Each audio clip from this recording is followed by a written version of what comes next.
20 سپتامبر اساسگزار صلح و وحدت ملی پیشوای ملت پرزیدنت جمهوری تاجیکستان محترم امامعلی رحمان با مقصد اشتراک در چاره‌بینی‌های جشنی به افتخار 3 سالگی استقلالیت دولتی، افتتاح یک قطار انشاءات دارای تعیینات گوناگون، شناسایی با وضع ساحه کشاورزی و صحبت و ملاقات صمیمی با ساکنان و فعالان ناحیه‌های سنگوار، نورآباد، رشت، تاجیک‌آباد و لخش به وادی رشت تشریف آوردند.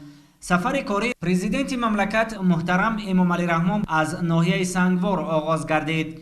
پرزیدنت جمهوری تاجیکستان محترم امامعلی رحمان در ناحیه سنگوار نخست بینای نوی مأموری مقامات اجرایی حکومت دولتی ناحیه را مورد بهره برداری قرار دادند. بینای نوی مأموری مقامات اجرایی حکومت دولتی ناحیه سنگوار از 2 آشیانه عبارت بوده با طرح معاصر در مساحت 540 متر مربع ساخته شده است. انشاءات نوبنیاد دارای 29 اتاق کاری می باشد. شعبه های کار با زنان، اجتماعی، عمومی، معماری و شهرسازی، اموال، اقتصاد، حفظ اجتماعی. مقامات اجرایی حکومت دولتی ناحیه سنگوار در آشیانه یکم بینای خوشطرح نوساخت جایگیر بوده با تمام شرایط و لوازمات کاری مجهز می باشند. در بینای نو همزمان تالار مجلسی با 120 جای نشست موجود بوده برای برگزاری چاره‌بینی‌های گوناگون موافق می باشد. حجره‌های تکنیکی، آشخانه، بایگانی و یک قطار اتاق‌های دیگر یاری رسانی بینای نوی مأموری در تاخانه انشاءات جایگیر است. بخشیده به جشن سالگی استقلالیت دولتی جمهوری تاجیکستان در ناحیه بینای مقامات اجرایی حکومت دولتی ناحیه با تمام شرایط‌ها ساخته به استفاده داده شد. اتاق‌های کاری با تکنولوژی معاصر مجهز بوده برای کار و فعالیت تیار هستند و ما خدمتچیان دولتی در برابر همکاری‌های اساسگزار صلح و وحدت ملی پیشروی معظم ملت پرزیدنت جمهوری تاجیکستان محترم امامعلی رحمان باید که تمام سعی و کوشش خود را برای آبادی و شکوفایی تاجیکستان عزیز صرف نماییم. فرمایشگر انشاءات دیرکسیون ساختمان انشاءات حکومتی دستگاه اجرایی پرزیدنت جمهوری تاجیکستان بوده لایحه آن از جانب کارخانه واحد دولتی جمهوریوی پژوهشگاه لایحه‌کشی نورآفر تهیه گردیده است. کارهای ساختمانی و پیمانکاری را در بینای نوی مقامات اجرایی حکومت دولتی ناحیه سنگوار متخصصان جمعیت دارای مسئولیت محدود بیدک با سطح و صفت بلند و جوابگو به طلبات و معیارهای معاصر انجام دادند. سرور دولت محترم امامعلی رحمان ضمن شناسایی با شرایط معاصر کار و فعالیت در بینای نوی مأموری مقامات اجرایی حکومت دولتی ناحیه سنگوار به صفت کارهای انجام یافته بهای بلند داده انشاءات را تحفه ارزشمند حکومت مملکت در روزهای تجلیل از 3 سالگی استقلالیت دولتی جمهوری تاجیکستان برای تمام کارمندان و ساکنان ناحیه معنی داد کردند. تاکید کردند به مورد است که بینای نوی مأموری مقامات اجرایی حکومت دولتی ناحیه سنگوار در اساس دستور و راهنمایی‌های بی‌واسطه پیشوای معظم ملت محترم امامعلی رحمان در سمت باز هم بهتر و خوبتر نمودن صفت کار و خدمت رسانی به ساکنان بنیاد کرده شده است. با مقصد تامین گرمی حجره‌های کاری بینای مأموری در فصل زمستان در نزد انشاءات نقطه مخصوص گرمیدهی ساخته شده است که توسط انگشت فعالیت می‌نماید. انشاءات با کامراهای نظارتی داخلی و بیرونی و سیستم از سوختار آگاه کننده تامین می باشد. نزد بینای نوی مأموری مقامات اجرایی حکومت دولتی ناحیه سنگوار در دایره تدبیرهای سازنده کبودزار و گلکاری کرده شده نشستگاه‌های زمانوی برای استراحت و فراغت کارمندان گذاشته شده است. روشنایی بینا و اطراف آن را شبانه چراغ‌های گوناگون تامین می‌کنند. پرزیدنت مملکت محترم امامعلی رحمان پس از شناسایی پوره با امکانات ارزنده کار و فعالیت برای کارمندان مقامات اجرایی حکومت دولتی ناحیه سنگوار در بینای نو بار دیگر آنها را به جشن بزرگ و مقدس ملی 30مین سالگرد استقلالیت دولتی جمهوری تاجیکستان تهنیت گفته جهت اجرای مسئولیت‌های برداشت داشته صداقت به خلق و ملت عزیز و تشویق و ترغیب دستاوردهای زمان صاحب استقلالی دستور و هدایت‌های سودمند دادند. 20 سپتامبر در ادامه سفر کاری در ناحیه سنگوار اساسگزار صلح و وحدت ملی پیشوای ملت پرزیدنت جمهوری تاجیکستان محترم امامعلی رحمان در مرکز ناحیه بینای مهمانخانه تهمینه را به استفاده دادند. بینای مهمانخانه تهمینه از 4 روشنه عبارت بوده در دایره سالهای رشد دهات، سیاحی و هنرهای مردمی سالهای 2019 2021 با اقدام صاحبکار محلی مصطفی عبداللهیف بنیاد کرده شده است. انشاءات خوشتر و زمانوی خدمترسانی دارای 12 حجره 2 و 3 نفره از جمله 3 لیوکس بوده با استفاده از عنصرهای خاص ملی ارائه داده شده با تمام شرایط استراحت و فراغت تامین میباشند. مهمانخانه نوبنیاد امکان قبول 25 نفر مزاج در یک وقت را دارای است. انشاءات معاصر خدمترسانی همچنین دارای مجلسگاه با 50 جای نشست می باشد. در رفت کارهای ساختمانی در این انشاءات 20 نفر با جای کار موقتی با مورد استفاده قرار گرفتن آن 10 کس با شغل دائمی تامین گردیدند. بنیاد و مورد استفاده قرار گرفتن چنین مهمانخانه های زمانوی در ناحیه سنگوار سری وقتی می باشد، زیرا ناحیه دارای موضع های زیاد سیاحی و تاریخی و طبیعت زیبای و مفتون کننده است و همه ساله سیاحان زیاد از آنها دیدن میکنند. سرور دولت محترم امام علی رحمان هنگام شناسایی با شرایط خوب خدمترسانی در مهمانخانه تهمینه اقدام صاحبکار وطنی را باعث دستگیری ارزیابی کرده. جهت استفاده پره از امکانات و اقتدارهای موجوده در سمت رشد ساحه سیاحی و معرفی وطن عزیز برای سیاحان خارجی به مسئولان دستور سپارش‌های مشخص دادند. در ناحیه سنگوار در مجموع 7 مهمانخانه و زیاده از 20 مهمانخانه خرد سریراهی فعالیت داشته، تدبیرها در سمت بنیاد و به استفاده دادن انشاءات خدمترسانی برای سیاحان، اجنسی ها عاید به تشکیل و استحصال محصولات و خدمترسانی توریستی سال از سال در اساس راهنمایی های سازنده پیشوای معظم ملت وسعت داده می شوند. رهبر دولت محترم امام علی رحمان با انابت طبیعت، هوای تازه کوهسار، چشمه های شفاف در ناحیه سنگوار مسئولان را جهت تأسیس خطسیرهای نوی سیاحی و فراهمسازی امکانات باز هم مساعد و بهتر خدمترسانی به سیاحان داخلی و خارجی موظف نمودند. 20 سپتامبر اساسگزار صلح و وحدت ملی پیشوای ملت پرزیدنت جمهوری تاجیکستان محترم امام علی رحمان در ادامه سفر کاری در ناحیه سنگوار با بنیاد مؤسسه تا مکتبی زمانوی کلیچه زرین آغاز رسمی بخشیدند. کودکستان زمانوی در مرکز ناحیه سنگوار برای 100 نفر دستوریک در اساس هدایت‌های همیشگی سرور معارف پرور مملکت محترم امام علی رحمان با اقدام جمعیت دارای مسئولیت محدود زرینگ بنیاد کرده می شود. فرمایشگر مؤسسه نوی تا مکتبی مقامات اجرایی حکومت دولتی ناحیه سنگوار بوده لایحه انشاءات زیبا از جانب جمعیت سهامی کشاده معماری و شهرسازی شهر دوشنبه تهیه گردیده است. موافق لایحه بینای مؤسسه تا مکتبی دو آشیانه بوده در آن تالار ورزشی، موسیقی، حوض آبازی و دیگر امکانات زمانوی در سمت رشد تفکر ذهنی نسل آینده ساز ملت تأسیس می‌یابد. سرور دولت محترم امام علی رحمان اثنای شناسایی با لایحه کودکستان نو در ناحیه سنگوار توجه بیناکاران و دیگر مسئولان را به اجرای با صفت کارهای ساختمانی با استفاده از مصالح اعلی صفت وطنی جلب نمودند. در زمان صاحب استقلالی کشور در ناحیه سنگوار روند تعلیم و تربیت نسل نورس با بنیاد و با استفاده دادن بناهای نوی تعلیمی به مرحله نو وارد گردیده است. در ناحیه فعلا 60 مؤسسه تعلیمی از جمله 3 مؤسسه تا مکتبی و در نزد 18 مکتب مرکز انکشاف کودکان فعالیت دارد. پرزیدنت مملکت محترم امام علی رحمان پس از شناسایی پره با لایحه بنیاد مؤسسه تا مکتبی کلیچه زرین در همین جا با امکانات فعالیت جمعیت دارای مسئولیت محدود زرینگ در ناحیه سنگوار شناس گردیدند. جمعیت دارای مسئولیت محدود زرینگ از کارخانه‌های پیشقدم صنعتی در مملکت بوده در رشد اقتصاد ملی و صنعتی کنونی با سرعت کشور سهمی نمایان دارد. کارخانه در اساس هدایت‌های به واسطه رهبریت عالی دولت و حکومت مملکت فعالیتش را سال از سال توسعه بخشیده با وارد و وصل و نصب خطهای نوی تکنولوژی به دستاوردهای نظررس نائل می‌گردد. اطلاع داده شد که دوام چند سال اخیر در اساس همکاری با شریکان رشد جهت استفاده پره امکانات و اقتدارهای موجوده از کشورهای پیشرفته جهان به کارخانه تکنولوژی‌های نسل نو وارد کرده شده است. سمت اساسی فعالیت کارخانه به گذراندن کارهای آموزشی گئولوژی و استخراج کندنی‌های فایده‌ناک روانه گردیده در تامین ساکنان با جای کار و معاش خواب نقش مهم دارد. در کارخانه فعلا بیش از 400 نفر با جای کار دائمی و موسمی تامین می باشد. غیر از این 500 نفر ساکنان ناحیه سنگوار در علاهیدگی به ظرفشویی مشغول بوده از این حساب منفعت زیاد به دست می آورند.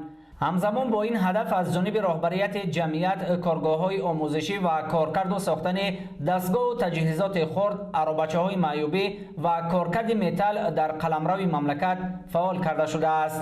مسئولان کارخانه در دایره راهنمایی‌های همیشگی رهبریت حکومت مملکت نقشه دارند که در آینده برابر باز هم وسیع نمودن دایره فعالیت در بالا بردن اقتدار صادراتی مملکت سهم نظررس گذارند. جمعیت دارایش محصولات محدود زرین سال 2017 از جانب شرکت جی ماینینگ شویتساریا تشکیل داده شده است. غیر از کارهایی که ما در سنگوار میگذرانیم، امروز در ولایت ختلان شهر لیوکند تجهیزات تکنولوژی از اروپا آوردیم که این برای میوه و سبزیجات فشردن، سوک کردن. در شهر حصار امسال ما 30 گکتار زمین کشاورزی رو گرفته برای سنجش پمیدور شناندیم، پمیدور گیبرید که برای آینده در تمتن زواد باید استفاده بریم. سرور دولت محترم امام علی رحمان بر رهبریت کارخانه برای دستگیری از اقدام‌های سازنده دولت و حکومت مملکت در سمت تأسیس جایهای نو کاری، کارکرد اشیاء خام وطنی اظهار سپاس و منتداری نموده به مسئولان جهت دستگیری از تشبس‌های نیک و باقرار در رشد اقتصاد ملی دستور و سپارش‌های مشخص دادند. 20 سپتامبر اساسگزار صلح و وحدت ملی پیشوای ملت پرزیدنت جمهوری تاجیکستان محترم امام علی رحمان در ناحیه سنگوار همچنین از نمایش محصولات کشاورزی دیدن نمودند. کشاورزان ناحیه سنگوار سال از سال در زمینه اجرای دستور و راهنمایی‌های به واسطه پیشوای ملت در راه رسیدن به هدف استراتژی حکومت مملکت تامین امنیت عضوقواری به دستاوردهای نظررس نائل گردیده حجم استحصال محصولات را افزایش می‌دهند. در نمایشگاه بهترین انواع محصولات کشاورزی، خواجگی جنگل و هنرهای کدبانوهای این گوشه دوردست مملکت به طور واسع معرفی کرده شد. سرور دولت محترم امام علی رحمان ضمن صحبت آزاد و صمیمی با کدبانوهای ناحیه که با پختن نانهای لذیذ مشغول بودن جهت آموزش این هنر به جوان دختران به آنها مصلحت‌های سودمند دادند. در ناحیه سنگوار با هدایت‌های همیشگی پیشوای معظم ملت محترم امام علی رحمان در سمت احیا و رشد و انکشاف هنر و عنعنه‌های قدیمی ملی تدبیرهای سودمند عملی می‌گردد و توجه جوانان به آموزش آنها طی سال‌های اخیر دوچند شده است. شغل اساسی ساکنان این ناحیه کوهستانی مملکت اساساً کشاورزی بوده، اهل زحمت همساله در ادامه تدبیرها در سمت تامین امنیت عضوقواری ثمرناک و عاقلانه استفاده بردن هر یک قطعه زمین کارم با گرفتن حاصل فراوان در قنوات بازار استعمالی سهم شایسته می‌گذارند. در ناحیه سنگوار 586 خواجگی دهقانی و کشاورزی فعالیت داشته، سال روان در اساس دورنما در میدان 1540 گکتار غله‌دانه، 1117 گکتار کارتوشکا، 214 گکتار سبزیجات، 55 گکتار زغیر، 4 گکتار پالزی کش کرده شده، 19 گکتار باغ نو بنیاد گردیده است. زحمتکشان ناحیه در نمایشگاه بهترین نوهای غله، سبزیجات و میوه‌جات، پالزی و غله‌دانگی و لوبیاگی ها را که با استفاده از تخمی های اعلی صفت و مصلحت متخصصان ساحه در زمین های حدود ناحیه کشت و پرورش میکنند به طور واسع معرفی نمودند. دوام 8 ماه سال روان در همه شکل‌های خواجگیداری ناحیه سنگوار 726 تن کارتوشکا، 126 تن سبزیجات، 5340 تن غله‌دانه استحصال کرده شده است که نسبت به سال گذشته زیاد میباشد. ضمن بازدید پیشوای ملت محترم امام علی رحمان از نمایش دسترنج مهنتکشان ناحیه اطلاع داده شد که در این دوره حجم استحصال محصولات کشاورزی بیش از 134 میلیون و 555 هزار سامانی را تشکیل داده است که در قیاس به همین دوره سال 2020 1 میلیون سامانی زیاد است. در نمایشگاه همزمان محصولات خواجگی جنگل و گل و گیاهای طبابتی به نمایش گذاشته شده، زنبور عسل پروران نامدار ناحیه نمودهای گوناگون عسل طبیعی و از جهت اکولوژی تازه را که از گل و گیاهای طبیعت ناتکرار این گوشه دیار آماده کرده می شود معرفی کردند. تاکید شد که اقلیم و طبیعت ناحیه برای زنبور عسل پروری خیلی مناسب بوده. همساله با افزایش دادن آیله‌های زنبور عسل محصولات زیادی از جهت اکولوژی تازه و طبابتی به دست آورده می شود. فعلا اویله‌های زنبور اصل در ناحیه سنگوار به بیش از 14,000 میرسد و زنبور پروران در اساس هدایت‌های راهبریت عالی حکومت مملکت اصل طبیعی و صادراتی را افزون و در تامین ساکنان به آن سهم مناسب می‌گذارند. سال 2021 در ناحیه 313 تن اصل استحصال کرده شده است. پرزیدنت جمهوری تاجیکستان محترم امامعلی رحمان افزایش حجم استحصال محصولات کشاورزی را در ناحیه سنگوار با تجربه زحمتکشان و احساس بلند مسئولیت شناسی آنها در سمت استفاده عاقلانه و با مورد زمین مربوط دانستند. سرور دولت برای استفاده امکانات و اقتدارهای موجوده جهت تامین فراوانی محصولات تر و تازه وطنی به مسئولان دستور و سپارش‌های مشخص دادند. 20 سентябр асосгузори сулҳу ваҳдати миллӣ пешвои миллат президенти ҷумҳурии тоҷикистон муҳтарам эмомалӣ раҳмон бинои маъмурии кумитаи иҷроияи ҳизби халқии демократии тоҷикистон дар ноҳияи сангворро ба истифода доданд. бинои маъмурии кумитаи иҷроияи ҳизби халқии демократии тоҷикистон дар доираи дастуру раҳнамоиҳои ҳамешагии сарвари давлат муҳтарам эмомалӣ раҳмон дар роҳи беҳтар намудани сифати кору фаъолият барои кормандон ва саҳмгузорӣ дар рушду пешрафти ватани азиз бунёд карда шудааст. масоҳати замини бинои навбунёд дар ноҳияи сангвор 230 метри мураббаъро дар бар гирифта худи иншоот дар майдони 90 метри мураббаъ бунёд гардидааст. бинои маъмурии ҳизб дар ноҳияи сангвор аз ду ошона иборат буда дорои 4 ҳуҷраи корӣ, маҷлисгоҳ, толори баргузории мизҳои мудаввар, бойгонӣ ва дигар иншооти ёрирасон мебошад. маҷлисгоҳи кумитаи иҷроияи ҳизби халқии демократии тоҷикистон дар ноҳияи сангвор барои гузарондани ҳамоишу чораминиҳои гуногун хеле мувофиқ аст. тамоми ҳуҷраҳои кории бинои маъмурӣ бо компютер, мизу курсӣ ва дигар шароити фаъолият таъмин мебошанд. иттилоъ дода шуд ки аксарияти кормандони кумитаи иҷроияи ҳизби халқии демократии тоҷикистон дар ноҳияи сангворро ҷавонон ташкил медиҳанд ва онҳо аз технологияи замонавӣ ба хубӣ бархурдор мебошанд. ёдовар мешавем ки корҳои сохтмонӣ дар иншоот 24 июни соли 2019 бо иштироки бевоситаи сарвари давлат муҳтарам эмомалӣ раҳмон оғоз гардида буд ва инак дар росои таҷлил аз ҷашни бузурги миллӣ сисолагии истиқлолияти давлатии ҷумҳурии тоҷикистон бо сатҳу сифати баланд ба анҷом расонида шуд. дар бунёди бинои маъмурии кумитаи иҷроияи ҳизби халқии демократии тоҷикистон дар ноҳияи сангвор саҳми соҳибкорони ватанӣ назаррас мебошад. пешвои миллат муҳтарам эмомалӣ раҳмон зимни шиносоӣ бо шароити корӣ дар бино ба сифати корҳои анҷомёфта баҳои баланд дода ҷиҳати боз ҳам беҳтар намудани кору фаъолият, ҳифзи музаффариятҳои даврони соҳибистиқлолии кишвар ва саҳмгузорӣ дар тадбирҳои созандаву ободонии диёри азиз ба масъулин дастуру ҳидоятҳои судманд доданд. асосгузори сулҳу ваҳдати миллӣ пешвои миллат президенти ҷумҳурии тоҷикистон муҳтарам эмомалӣ раҳмон пас аз ифтитоҳи як қатор иншооти гуногун дар толори қасри фарҳанг бо роҳбарон ва фаъолони ноҳияи сангвор мулоқоти самимӣ доир карданд. нахуд сарвари давлат муҳтарам эмомалӣ раҳмон ҳамаи иштирокчиён ва мардуми заҳматдӯсти ноҳияро бо ҷашни муқаддасу бузурги сисолагии истиқлоли давлатии тоҷикистон табрику таҳният намуданд. таъкид гардид ки бо шарофати истиқлоли давлатӣ ва иқдомҳои пайвастаи давлат ва ҳукумати мамлакат дар тӯли 30 соли сипаришуда мардуми ноҳия ба як қатор дастовардҳо ноил гардиданд. барои таъмин намудани рушди соҳаҳои иҷтимоию иқтисодии ноҳияи сангвор ва баланд бардоштани сатҳу сифати зиндагии сокинони он аз ҳисоби ҳамаи сарчашмаҳои маблағгузорӣ 914 миллион сомонӣ равона гардидааст.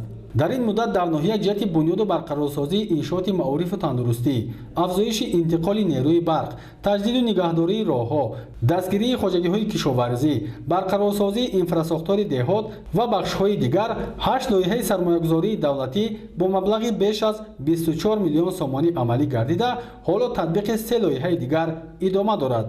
инчунин дар ин давра ба ноҳия 150 миллион сомонӣ сармояи мустақими хориҷӣ ҷалб карда шудааст. дар даврони соҳибистиқлолӣ ҳаҷми маблағгузорӣ аз ҳисоби ҳамаи сарчашмаҳо ба соҳаи сохтумон қариб 100 миллион сомониро ташкил дода, танҳо дар соли 2020 ба ин мақсад 9 миллион сомонӣ равона карда шудааст, ки нисбат ба соли 1991 6,5 баробар зиёд мебошад.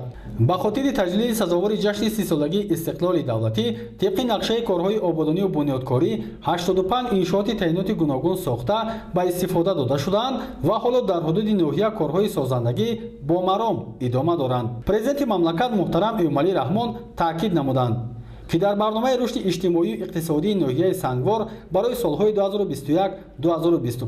برای باز هم بهتر گردانیدن شرایط انفراساختور ناحیه، بنیاد انشاءات تعینات گوناگون و تأسیس جایهای نو کاری، عملی سازی 174 لایحه با مبلغ عمومی 150 میلیون سومانی پیش بینی گردیده است. سرور دولت محترم ایومالی رحمان با صاحبکاران و شخصان سخاوت پیشه ناحیه برای اشتراک فعال در کارهای آبادانی اظهار سپاس کردند. ضمن تحلیل دستاوردهای ساحه‌های اقتصادی ملی در ناحیه، پرزیدنت مملکت محترم ایومالی رحمان ضرور شمردند که در ناحیه کارکرد نهایی معدن و کارکرد صنعت محصولات کشاورزی وسیع برآمده شود. زیرا با همین راه برای ساکنان ناحیه صدها جای کاری دائمی تأسیس دادن ممکن است. در ناحیه سنگوار ساحه کشاورزی سال به سال ترقی کرده، با زیاد گردیدن میدان کشت زراعت‌ها، باغ و سرشمار چاروا، استحصال محصولات کشاورزی از جمله غله‌دانگی‌ها، کارتوشکا، سبزیجات، میوه، گوشت و شیر، عسل و دیگر نمود محصولات افزایش یافته ایستاده است.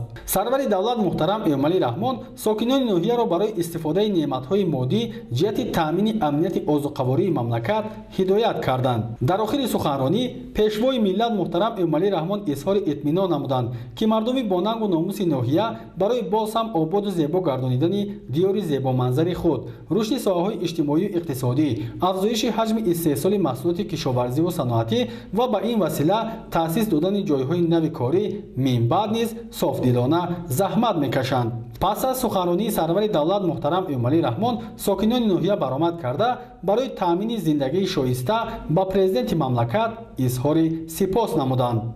20 سپتامبر در ادامه سفر کاری اساسگذار صلح و وحدت ملی پیشوای ملت، پرزیدنت جمهوری تاجیکستان محترم ایومالی رحمان جهت افتتاح یک قطار انشاءات و شناسایی با رفت کارهای آبادانی و بنیادکاری به ناحیه نورآباد تشریف آوردند. نخست در ناحیه نورآباد اساسگذار صلح و وحدت ملی پیشوای ملت، پرزیدنت جمهوری تاجیکستان محترم ایومالی رحمان کارخانه پرنده پروری مرغ نورآباد را مورد بهره برداری قرار دادند. کارخانه نو برای استحصال تخم اعلی‌صفت پیش بینی گردیده در آن 30,000 سر مرغ پرورش کرده می شود. در آینده مرغ نورآباد امکانیت دارد که در یک روز تا 25,000 دانه تخم استحصال نموده، همین گونه در یک سال تا 9 میلیون تخم مرغ را به بازارهای مملکت به فروش برآورد. طبق بهاگذاری متخصصان ساحه، چوجه‌هایی که برای پرورش و نگاهوبین انتخاب گردیدند سرمسئول بوده الکی در 120مین روز به تخمدهی آغاز خواهند کرد. اطلاع داده شد که مرغ نورآباد در منطقه رشت نخستین کارخانه پرنده پروری است که به فعالیت آغاز کرد و در آینده امکانیت دارد که طلبات ناحیه‌های وادی را با تخم اعلی‌صفت مرغ به پورگی قانع سازد. در کارگاه تکنولوژی معاصر ایتالیایی نصب گردیده تامین خوراک پرنده، آب و دام و جمع‌آوری تخم به طور اتوماتیک راه اندازی گردیده است. برای تامین حرارت معتدل در اساس معیارهای ضروری، همچنین دستگاه‌های معاصر در داخل فرمای پرنده پروری نصب گردیده است که این برای بی تلف نگاه داشتن مرغ مساعدت خواهد کرد. باید گفت که خوراک پرنده نیز از کارخانه‌های وطنی که تا به امروز در مملکت به استفاده داده شدند دسترس می‌گردد که این عامل نیز به پست بودن نرخ محصولات نیایی کارخانه باعث می‌گردد. با به استفاده دادن کارخانه پرنده پروری مرغ نورآباد در مملکت تعداد کارگاه‌های پرنده پروری به 200 عدد رسید که همگی آن ثمره دوران صاحب استقلالی مملکت میباشد. خصوصا فراهم ساختن شرایط برای رشد ساحه و جاری نمودن امتیازهای گوناگون باعث به آن شد که بخش پرنده پروری رشد نموده به این وسیله به بازارهای استعمالی گوشت و تخم مرغ محلی با صفت بلند به فروش برآورده شود. کارخانه پرنده پروری مرغ نورآباد از جانب صاحبکار محلی محمدعلی سنگف بنیاد و آن در اساس تکنولوژی معاصر کار و فعالیت خواهد کرد. اقدامی از 6 نمود انداز از جمله از واردات تکنولوژی معاصر به پورگی آزاد نمودن کارخانه‌های استحصالی که در دایره دستور سفارش‌های پیشوای معظم ملت انجام داده شد، هم برای تامین فراوانی محصولات در بازارها و هم صاحب جای کار گردیدن اهالی محلی مساعدت نمود. عین زمان در کارخانه نو 20 ساکن محلی صاحب جای کار دائمی گردیده محصولات نیایی آن در نوبت اول به شهر راغون، ناحیه‌های سنگوار، نورآباد، رشت، تاجیک‌آباد و لخش به خریداران پیشنهاد کرده می شود. ضمن بازدید سرور دولت محترم ایومالی رحمان به مسئولین برای رشد فعالیت کارخانه دستور و مصلحت‌های مفید داده، اقدام‌های بنیادکارانه صاحبکاران محلی را نمونه عبرت و قابل دستگیری ارزیابی کردند. در ناحیه نورآباد اساسگذار صلح و وحدت ملی پیشوای ملت، پرزیدنت جمهوری تاجیکستان раиси ҳизби халқии демократии тоҷикистон муҳтарам эмомалӣ раҳмон бинои маъмурии кумитаи иҷроияи ҳизби халқии демократии тоҷикистон дар ноҳияи нурободро мавриди баҳрабардорӣ қарор доданд. Ба фаъолият оғоз намудани иншооти мазкур мушкилоти кормандони ҳизбро дар самти норасоии ҷой ва шароити зарурӣ ба пуррагӣ ҳал намуда барои фаъолияти босамари кормандони ҳизб имконият фароҳам овард. Бино аз 3 ошёна иборат буда дар он утоқҳои барҳавои замонавӣ ҷой дода шудааст. Аз ҷумла 6 утоқи корӣ бо назардошти тамоми имконот барои кормандони кумитаи иҷроияи ҳизб ташкил гардида, дигар иншоот ёрирасон низ дар бинои нав бунёд ёфтааст. мавриди зикр аст ки бинои маъмурии кумитаи иҷроияи ҳизби халқии демократии тоҷикистон дар ноҳияи нуробод бо ташаббуси соҳибкорону шахсони саховатпешаи ноҳия аз ҷониби сохтмончиёни маҳаллӣ бо сифати баланд ва ҷавобгӯ ба талаботи муосир бунёд гардида бо тамоми таҷҳизоти муосири корӣ таъмин мебошад. ошёнаи якуми бино аз утоқҳои кормандон, қабати дуюм аз маҷлисгоҳ бо 70 ҷойнишаст ва толори хурд иборат буда, ҳуҷраҳои роҳбарият, китобхона ва дигар иншооти ёрирасон дар қабати сеюми бино ҷой дода шудааст. дар бинои нав барои кормандони кумитаи иҷроияи ҳизб ҷиҳати боз ҳам беҳтар намудани сифати кору фаъолият дар самти ҳифзи дастовардҳои миллӣ ва саҳмгузорӣ дар пешрафти Тоҷикистони азиз имконоту шароити мусоид фароҳам мебошад. иншоот бо истифода аз санъати баланди меъморӣ бунёд карда шудааст. қобил ба зикр аст ки гирду атрофи бино бо дарахтони сояафкану гулҳои мавсимӣ оро ёфта тамоми роҳраву гузаргоҳҳои он сафолакпӯш ва чароғон карда шудааст. кормандони кумитаи иҷроияи ҳизби халқии демократии тоҷикистон дар ноҳияи нуробод баробари муаззами ҳизб барои фароҳам овардани шароити мусоид таваҷҷӯҳу ғамхорӣ нисбат ба кору фаъолияташон изҳори миннатдорӣ намуданд. зимни шиносоии пешвои муаззами миллат муҳтарам эмомалӣ раҳмон ба кори сохтмончиён баҳои баланд дода масъулинро ба хизмати софдилонаю содиқона ба нафъи давлату миллат ҳидоят намуданд.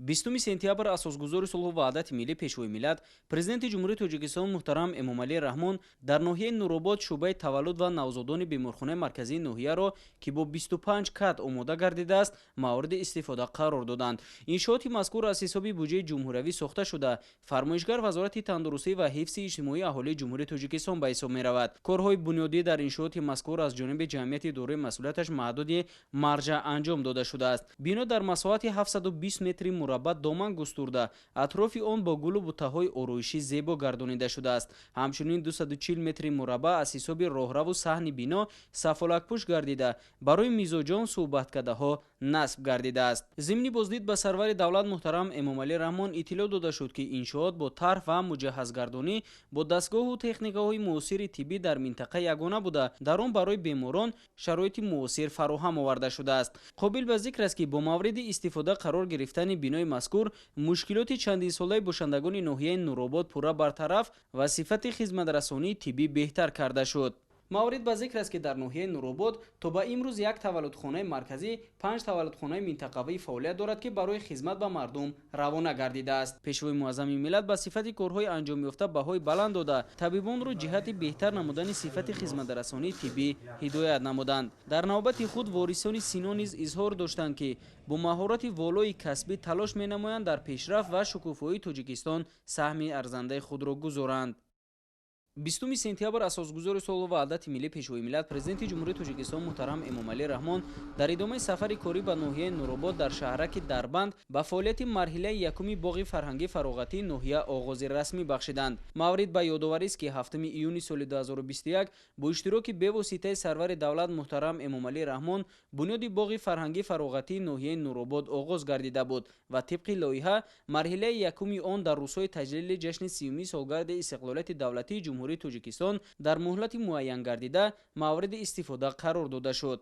иншооти фарҳангӣ дар асоси дастуру супоришҳои президенти мамлакат муҳтарам эмомалӣ раҳмон дар масоҳати умумии 12.6 гектар дар 2 марҳила бунёд мегардад. нахуст сарвари давлат парда аз рӯи муҷассамаи шоҳ Исмоили Сомонӣ бардошта ба фаъолияти ин иншооти фарҳангӣ ки дар водии Рашт яке аз аввалинҳо шумурда мешавад оғоз бахшиданд. муҷассамаи шоҳ Исмоили Сомонӣ бо баландии 10 метр қомат афрохта аз ҷониби ҳайкалтарошони варзидаи кишвар сохта шудааст. атрофи муҷассама бо сангу гулҳои ороишӣ зебо гардонида шуда ба зебогии маркази ноҳия таровати тоза зам менамояд. ҳамчунин пешвои муаззами миллат муҳтарам эмомалӣ раҳмон дар боғи мазкур нишон ва парчами давлатиро ифтитоҳ карда чун рамзи эҳтиром ба муқаддасоти миллӣ ба сутунпояи онҳо гулчанбар гузоштанд. қобил ба зикр аст ки нишони давлатӣ бо баландии 22 метр сохта шуда сутунпояи парчами миллӣ 50 метрро ташкил медиҳад.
لایحه باغ فرهنگی فراغتی از جانب پژوهشگوی لایحه‌کش جمعیت سهامی کشاده شهرآفر تهیه گردیده آن با خرج عمومی 37.8 میلیون سومانی بنیاد کرده می شود. تا امروز الکی 10.6 میلیون سومانی از خود کرده شده. قسمت اولی کارها پورا انجام یافته است و در قسمت باقی مانده باغ کارهای بنیادی و تخت و هموارکنی قطعه‌های علاهیده زمین ادامه دارد. فرمایشگر انشاءات موثر مؤسسه دولتی مدیریت منطقه زیر آب شونده نیروی برقی آبی روغن بوده. کارهای پیمانکاری را جمعیت دارای مسئولیتش محدود رمز وحدت به عهده دارد. مورد ذکر است که در مرحله یکم طبق لایحه در حدود انشاءات بنیاد مجسمه شاه اسماعیل سامانی، نشان و پرچم دولتی، ساختمان 12 فواره، حوض آبگیری، کشیدن خطهای مهندسی آب نوشاکی، کاریزی، انتقال برق، سفالک پوش کردن راهروی اساسی و گلکاری و میسزار نمودن مرکز باغ به نقشه گرفته شده بود که امروز به پورگی انجام یافت.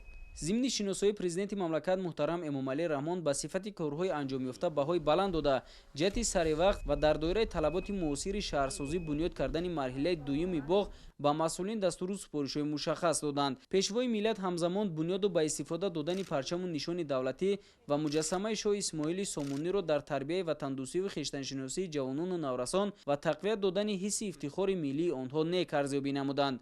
جهت سیر و گشت شامگاهان برای ساکنان در باغ امکانیت‌های استراحت و فراغت فراهم گردیده تمام راهروها چراغان کرده شده است. باید تاکید نمود که در جریان کارهای آبادانی و سازندگی و وصلگری باغ فرهنگی فراغتی شهرک دربند ناحیه نورآباد زیاده از 70 نفر ساختمانچیان و متخصصان وطنی جلب گردیده محصولات ساختمانی نیز از داخل کشور دسترس می‌گردد. جهتی با مسئولای ساختمانی تامین نمودن کارگران در ناحیه همچنین کارخانه خرد استحصال بتون با اقتدار 250 متر مکعب در یک شبانه روز به کار درآورده شده است. اینچنین در دوره شهرداری مؤسسه دولتی مدیریت منطقه زیر آب شونده نیروی برقی آبی روغن با آزمایشگاه خدمات نظارت دولتی در ساحه ساختمان کمیته معماری و ساختمان نزد حکومت جمهوری تاجیکستان تمام مسائل ساختمان از تشخیص گذرانیده شده. بعد خلاصه آزمایشگاه برای استفاده در بنیاد انشاءات اجازه داده می شود. پرزیدنت مملکت محترم امامعلی رحمان ضمن صحبت با مسئولین و ساختمانچیان انشاءات فرهنگی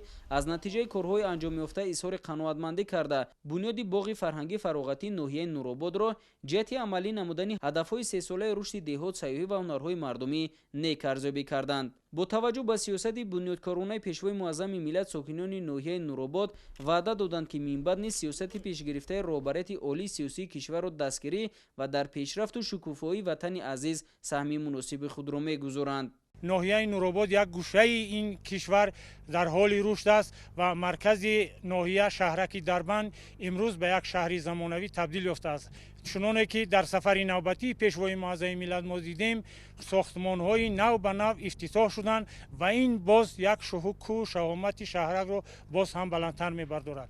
عموما تمام ساحه‌هایی که در ناحیه نورآباد هستند در حال رشدند. ما برای تاجیکستانی عزیز که وطن ماست باید که دائما یکجا باشیم و بهر گلگشایی آن کمری حمایت بندیم. 20 سپتامبر اساسگذار سال وحدت ملی پیشوای ملت پرزیدنت جمهوری تاجیکستان محترم امامعلی رحمان در ناحیه نورآباد از نمایشگاه هنرهای مردمی و محصولات کشاورزی ناحیه دیدن کردند. سرور دولت محترم امامعلی رحمان ضمن بازدید از نمایش دسترنج مردم و هنرمندان چیره‌دست ناحیه نورآباد با آنها صحبت‌های صمیمی انجام داده از همراهی آنها نسبت به سیاست پیشگرفته حکومت جمهوری تاجیکستان وابسته به احیا و رشد هنرهای مردمی اظهار سپاس نمودند. اطلاع داده شد که در دوره اعلان 3 ساله رشد دهات سیاحی و هنرهای مردمی در ناحیه نورآباد ده مرکزهای کسب آموزی خرد و بزرگ به فعالیت پرداختند که جهت صاحب کسب گردیدن نسل جوان نقش موثر دارند. پیشوای معظم ملت به هنر و مهارت والای زنان و بانوان ناحیه نورآباد بهای بلند دادند. در نوبت خود هنرمندان چیره‌دست ناحیه نورآباد با سرور دولت جهت دستگیری هنرمندان و کاسبان و نمایندگان دیگر هنرهای دستی اظهار سپاس کرده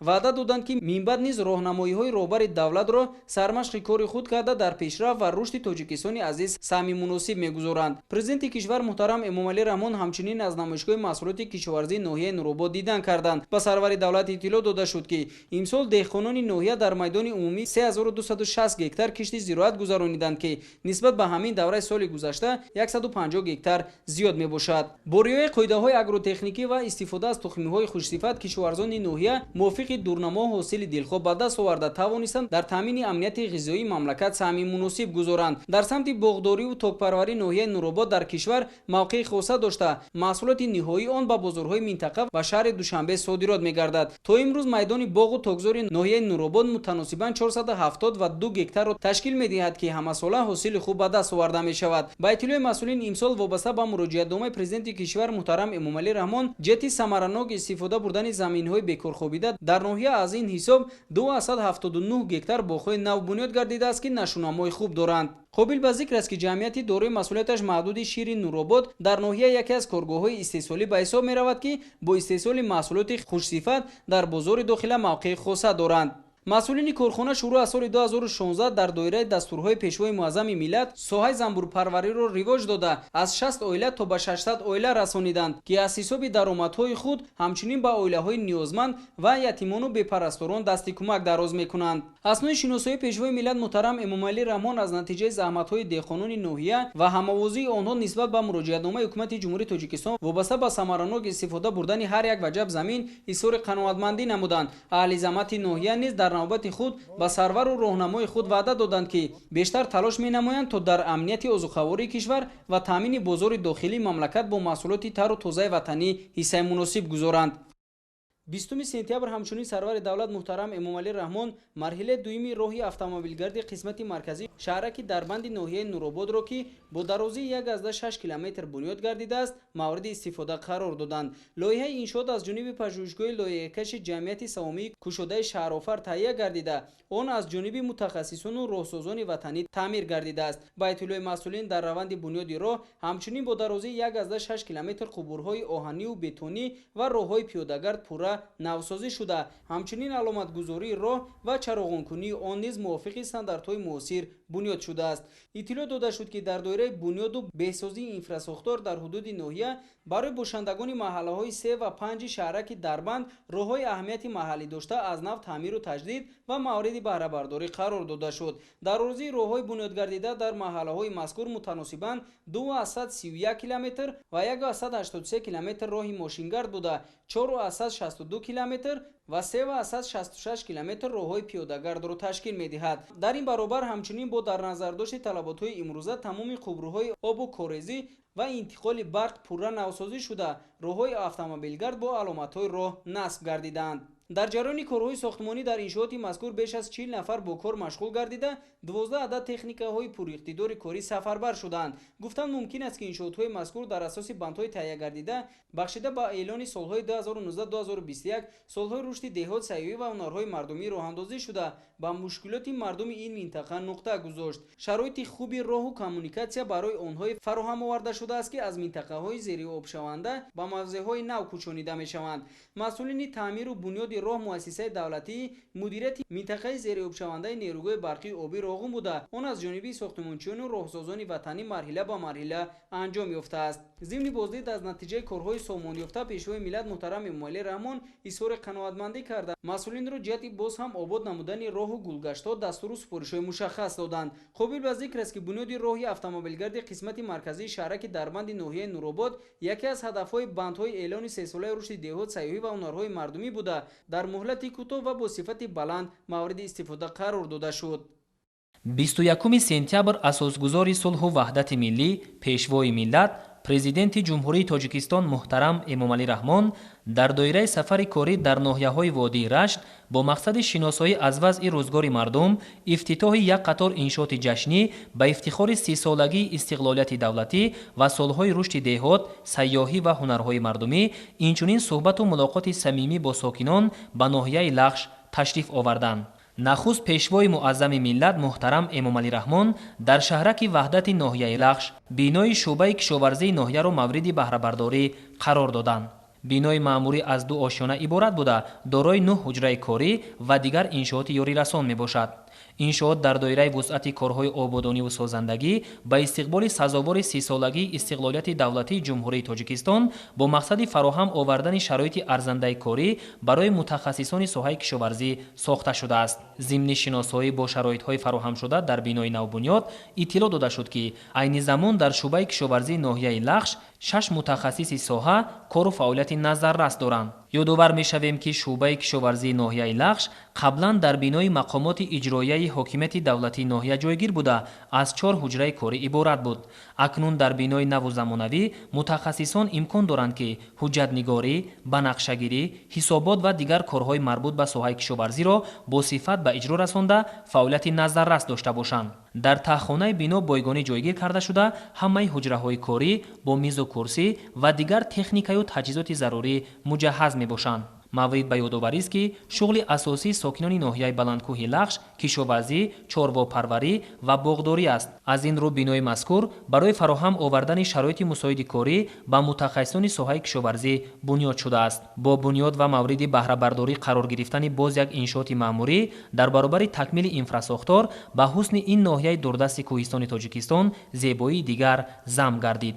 президенти ҷумҳурии тоҷикистон муҳтарам эмомалӣ раҳмон масъулонро барои иҷрои босифати ӯҳдадориҳо ва ривоҷу равнақи бештари соҳаи кишоварзии ноҳияи лахш вазифадор намуданд. пас аз ба истифода додани бинои шӯъбаи кишоварзии ноҳияи лахш сарвари давлат муҳтарам эмомалӣ раҳмон аз намоиши маҳсулоти кишоварзӣ ва дастранҷи хоҷагидорон дидан карданд. аҳли заҳмати ноҳия навъҳои гуногуни сабзавоту полезӣ, ғалладона, меваи тару тозаи табиӣ, асал ва техникаи кишоварзиро ба намоиш гузоштанд.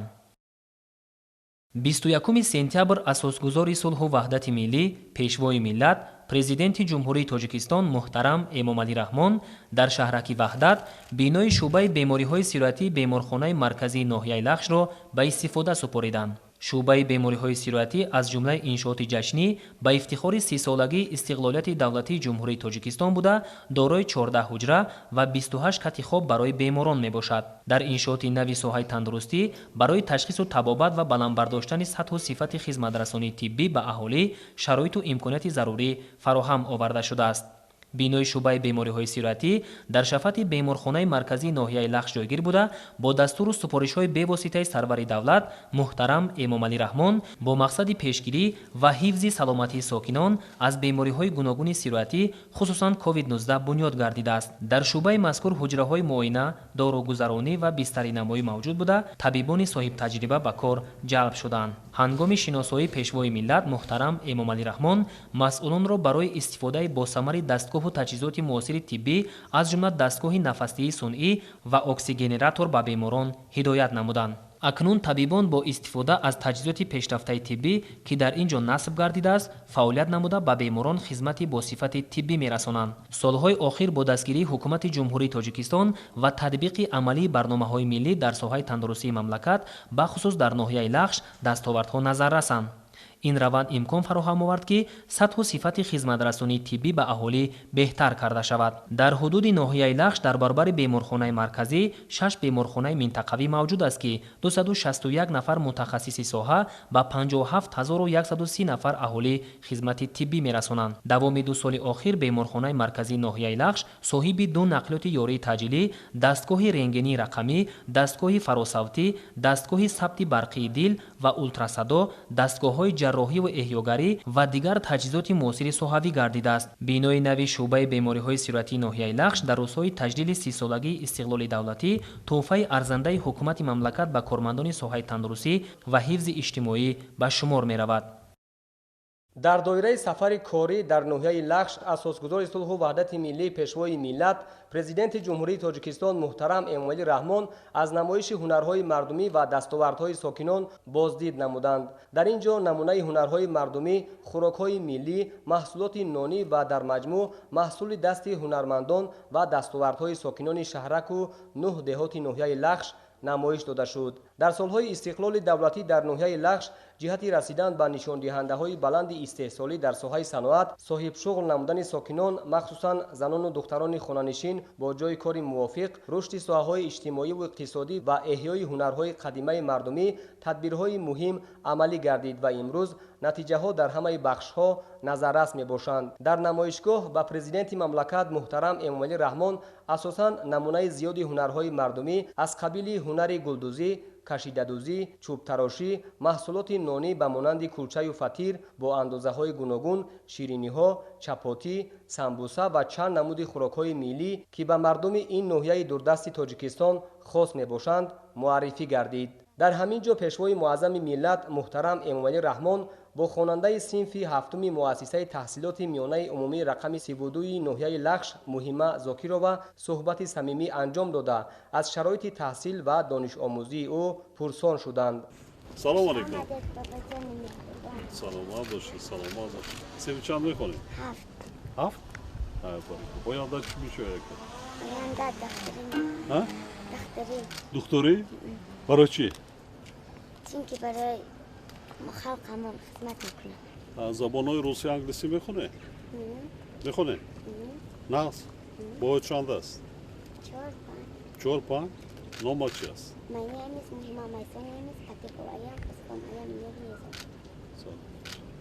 ҳангоми суҳбати самимӣ маълум гардид ки Муҳима дар мактаб бо баҳои хубу аъло хонда донандаи забонҳои хориҷӣ мебошад. Сарвари давлат муҳтарам Эмомалӣ Раҳмон масъулонро барои идомаи таҳсили ин фарзанди хуштоле дар яке аз муассисаҳои таълимии типи нав дар шаҳри Душанбе вазифадор карданд. ман аз майдаҳакиям дар ин ҷон иштирок мекардам, бозӣ мекардам ва умед доштам ки пешвои миллатро аз пеш як бор бинам. худо ба орзуям расонд ки пешвоямро дидам. Пешвои миллат манро гуфта ки литсей мебарам, дар онҷо мехонӣ, литсеи президентӣ мехонӣ, баъд ман туро хабар гирифта меистем. Русӣ, англисӣ, забони тоҷикӣ, адабиётро дӯст медорам беҳтар. дар солҳои истиқлоли давлатӣ дар ноҳияи Лахш ҷиҳати эҳё ва рушди ҳунарҳои мардумӣ, ҷалби ҷавонон ба ҳунарҳои қадима ки аз давраҳои пеш то ба имрӯз нигоҳ дошта мешавад, тадбирҳои зарурӣ амалӣ карда шуд.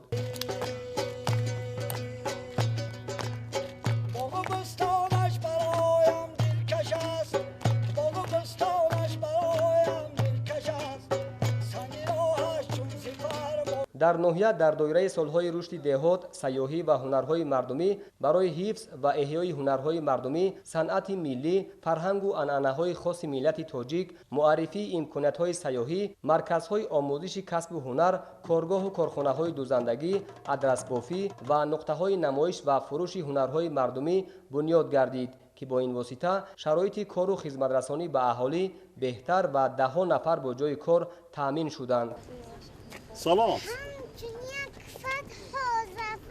خوش آمدید همچون بوغ پرثمر خوش آمدید ما شما را انتظاری داشتیم باز یک باری دیگر خوش آمدید سلام ای پیشوا مرد خدا داد بکردی از سری نو کشور آباد همه احسن همه خانم تحسین و آن فرزان مادر کی تو را زاد. احسن خوش آمدید بابا جان نوری دیده تاجیستان.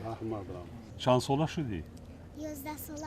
11 ساله؟ اوه مکتب خوان خواهرت میشه؟ این 6 ساله. 6 ساله؟ چی نام دارنش کنو؟ نام ای بی بی آیشه. بیبی آیشه خودت چی؟ سابرینا. چقدر ناموی زیبا؟ дар намоишгоҳ ҳамзамон сару либоси миллӣ аз қабили чакан, атласу адрас либоси ягонаи корӣ ва имкониятҳои сайёҳии ноҳия муаррифӣ гардид. тавре иттилоъ дода шуд, дар давоми солҳои 2019-2021 ҷиҳати рушди соҳаи туризм, махсусан туризми кӯҳнавардӣ ва ҷалби сайёҳони дохиливу хориҷӣ ба мавзеъҳои зебою нотакрори ноҳияи Лахш иншооти зиёди хизматрасонӣ бунёд гардид ки имрӯз аз чунин шароити мусоид сайёҳон истифода мебаранд. сарвари давлат муҳтарам Эмомалӣ Раҳмон зимни боздид аз намоишгоҳи ҳунарҳои мардумӣ ва суҳбати самимӣ бо ҳунармандони чирадасти ноҳия таъкид намуданд ки миллати тоҷик дорои фарҳанги баланд, бунёдкору ободгар ва меҳнатдӯст мебошад. дар робита ба ин насли ояндаи Тоҷикистон, хоса ҳунармандону фарҳангшиносонро зарур аст ки ин анъанаи ниёгонамонро идома дода барои эҳё ва рушди ҳунарҳои мардумӣ ва ҷалби ҷавонон ба касбу ҳунарҳои қадима аз имкониятҳои мавҷуда самаранок истифода намоянд. 21 сентябр асосгузори сулҳу ваҳдати миллӣ пешвои миллат президенти ҷумҳурии Тоҷикистон муҳтарам Эмомалӣ Раҳмон пас аз ифтитоҳи як қатор иншооти таъиноти гуногун бо роҳбарону фаъолони ноҳияи Лахш мулоқоти самимӣ доир карданд. нахуст сарвари давлат муҳтарам эмомалӣ раҳмон ҳамаи иштирокчиёни мулоқот ва сокинони заҳматдӯсти ноҳияи лахшро бо ҷашни бузурги миллӣ сисолагии истиқлолияти давлатӣ табрику таҳният гуфтанд. дар даврони соҳиби истиқлолӣ бо дастгирии доимии ҳукумати мамлакат барои ҳалли масъалаҳои иҷтимоии ноҳияи лахш ва баланд бардоштани сатҳи некуаҳволии мардуми он аз ҳисоби ҳамаи сарчашмаҳо зиёда аз 1.12 миллиард сомонӣ маблағ хароҷот гардидааст. таи 30 соли соҳиби истиқлолӣ дар ҳудуди ноҳия 21 лоиҳаи давлатии сармоягузорӣ ба маблағи зиёда аз 700 миллион сомонӣ амалӣ гардида имрӯзҳо татбиқи боз 3 лоиҳаи дигар идома дорад. илова бар ин тибқи барномаи рушди иҷтимоиву иқтисодии ноҳия барои солҳои 2021-2025 амалисозии 224 лоиҳа ба маблағи умумии 221 миллион сомонӣ пешбинӣ гардидааст ки ба таъмин намудани фаъолияти муназзами инфраструктураи ноҳия, бунёди иншооти иҷтимоӣ, истеҳсоливу хизматрасонӣ ва таъсиси садҳо ҷойи нави корӣ мусоидат мекунад. бояд гуфт ки таи 30 соли соҳиби истиқлолӣ аз ҷониби ҳукумати мамлакат барои рушди соҳаи роҳу нақлиёти минтақаи рашт 13 лоиҳаи сармоягузорӣ ба маблағи зиёда аз 2.5 миллиард сомонӣ амалӣ гардида 614 километр роҳ ва 25 пул сохта ба истифода дода шудааст. аз ҷумла дар ҳудуди ноҳияи лахш 4 лоиҳаи сармоягузории давлатӣ ба маблағи 960 миллион сомонӣ татбиқ гардида дар доираи онҳо 255 километр роҳ ва 15 пул бунёд гардидааст. ҳоло дар минтақаи рашт аз ҷумла ноҳияи лахш боз 3 лоиҳаи сармоягузорӣ ба маблағи умумии қариб 5 миллиард сомонӣ амалӣ шуда истодааст ки дар доираи он 100 километр роҳҳои аҳамияти байналмилалӣ ва ҷумҳуриявӣ 3 нақб ва 20 пул бунёд карда мешаванд ва бо анҷоми лоиҳаҳои зикршуда ноҳияи лахш мисли дигар ноҳияҳои минтақа ба масири транзити байналмилалӣ табдил меёбад. бо мақсади беҳтар гардонидани таъминоти аҳолии ноҳияи лахш солҳои 1991-2020 3 лоиҳаи сармоягузории давлатӣ ба маблағи беш аз 50 миллион сомонӣ татбиқ гардида аз ҷумла барои бунёду ба истифода додани нерӯгоҳи барқии обии питовкул бо иқтидори 1000 мегаватт 23 миллион сомонӣ равона карда шуд. таи солҳои соҳиби истиқлолӣ дар ноҳия 23 бинои нави таълимӣ барои 7000 ҷойи нишаст бунёд карда шуда соли равон сохтмони 2 бинои таълимӣ ва синфхонаҳои иловагӣ бо 720 ҷойи нишаст мавриди истифода қарор дода мешаванд. сарвари давлат муҳтарам эмомалӣ раҳмон ба мақомоти иҷроияи ҳокимияти давлатии ноҳия баҳри истифодаи самараноки имконоти фароҳамовардаи ҳукумати ҷумҳурии Тоҷикистон ҷиҳати таъмини зиндагии шоистаи сокинон дастуру супоришҳои мушаххас доданд. роҳбарони вазорату идораҳои дахлдор ва мақомоти иҷроияи ҳокимияти давлатии ноҳия ҳамчунин вазифадор шуданд ки барои боз ҳам беҳтар гардонидани шароити хизматрасонии тиббӣ инчунин дар самти фаъолияти муназзами муассисаҳои фарҳангӣ аз ҷумла китобхона, боғи фарҳангу фароғат, осорхонаи таърихиву кишваршиносӣ ва дигар муассисаҳои фарҳангӣ таваҷҷӯҳи доимӣ зоҳир намоянд. дар охир президенти мамлакат муҳтарам эмомалӣ раҳмон бо итминон иброз доштанд ки мардуми ватандӯст бо нангу номус ва матиниродаи ноҳияи лахш ба шукронаи давлати соҳибистиқлол ва ватани соҳибихтиёр дар оянда низ барои ҳимояи дастовардҳои таърихии халқамон саъю талош карда барои боз ҳам ободу пешрафта гардонидани диёри худ ва Тоҷикистони азизамон содиқонаву софдилона заҳмат мекашанд. пас аз суханронии сарвари давлат муҳтарам эмомалӣ раҳмон сокинони шукргузори ноҳияи лахш баромад карда оид ба рушду пешрафти ноҳия давоми солҳои соҳибистиқлолӣ ва талошҳову ташаббусҳои пешвои муаззами миллат ҷиҳати шукуфоии ин ноҳияи дурдаст андешаронӣ намуданд. як ҷо ташаккур барои пешвогирии самимиятро саломат бошед.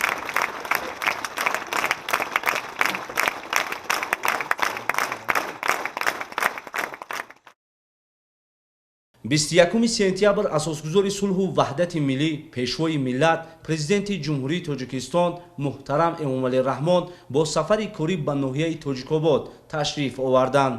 дар фурудгоҳи муваққатии сокинони ноҳия сарвари давлатро ки ба хотири шиносоӣ бо вазъи зиндагии мардум ва ифтитоҳи якчанд иншооти муҳим ба ин ноҳияи дурдасти мамлакат сафари корӣ анҷом доданд гарму самимӣ истиқбол гирифтанд.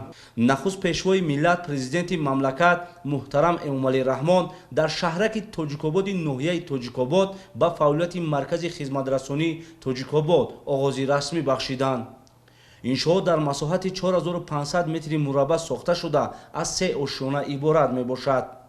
дар ошёнаи якуми он талабхона бо 150 ҷои нишаст, маркази ҳунарҳои мардумӣ ва дар ошёнаи дуюм меҳмонхона барои қабули 40 нафар ҷой дода шудааст.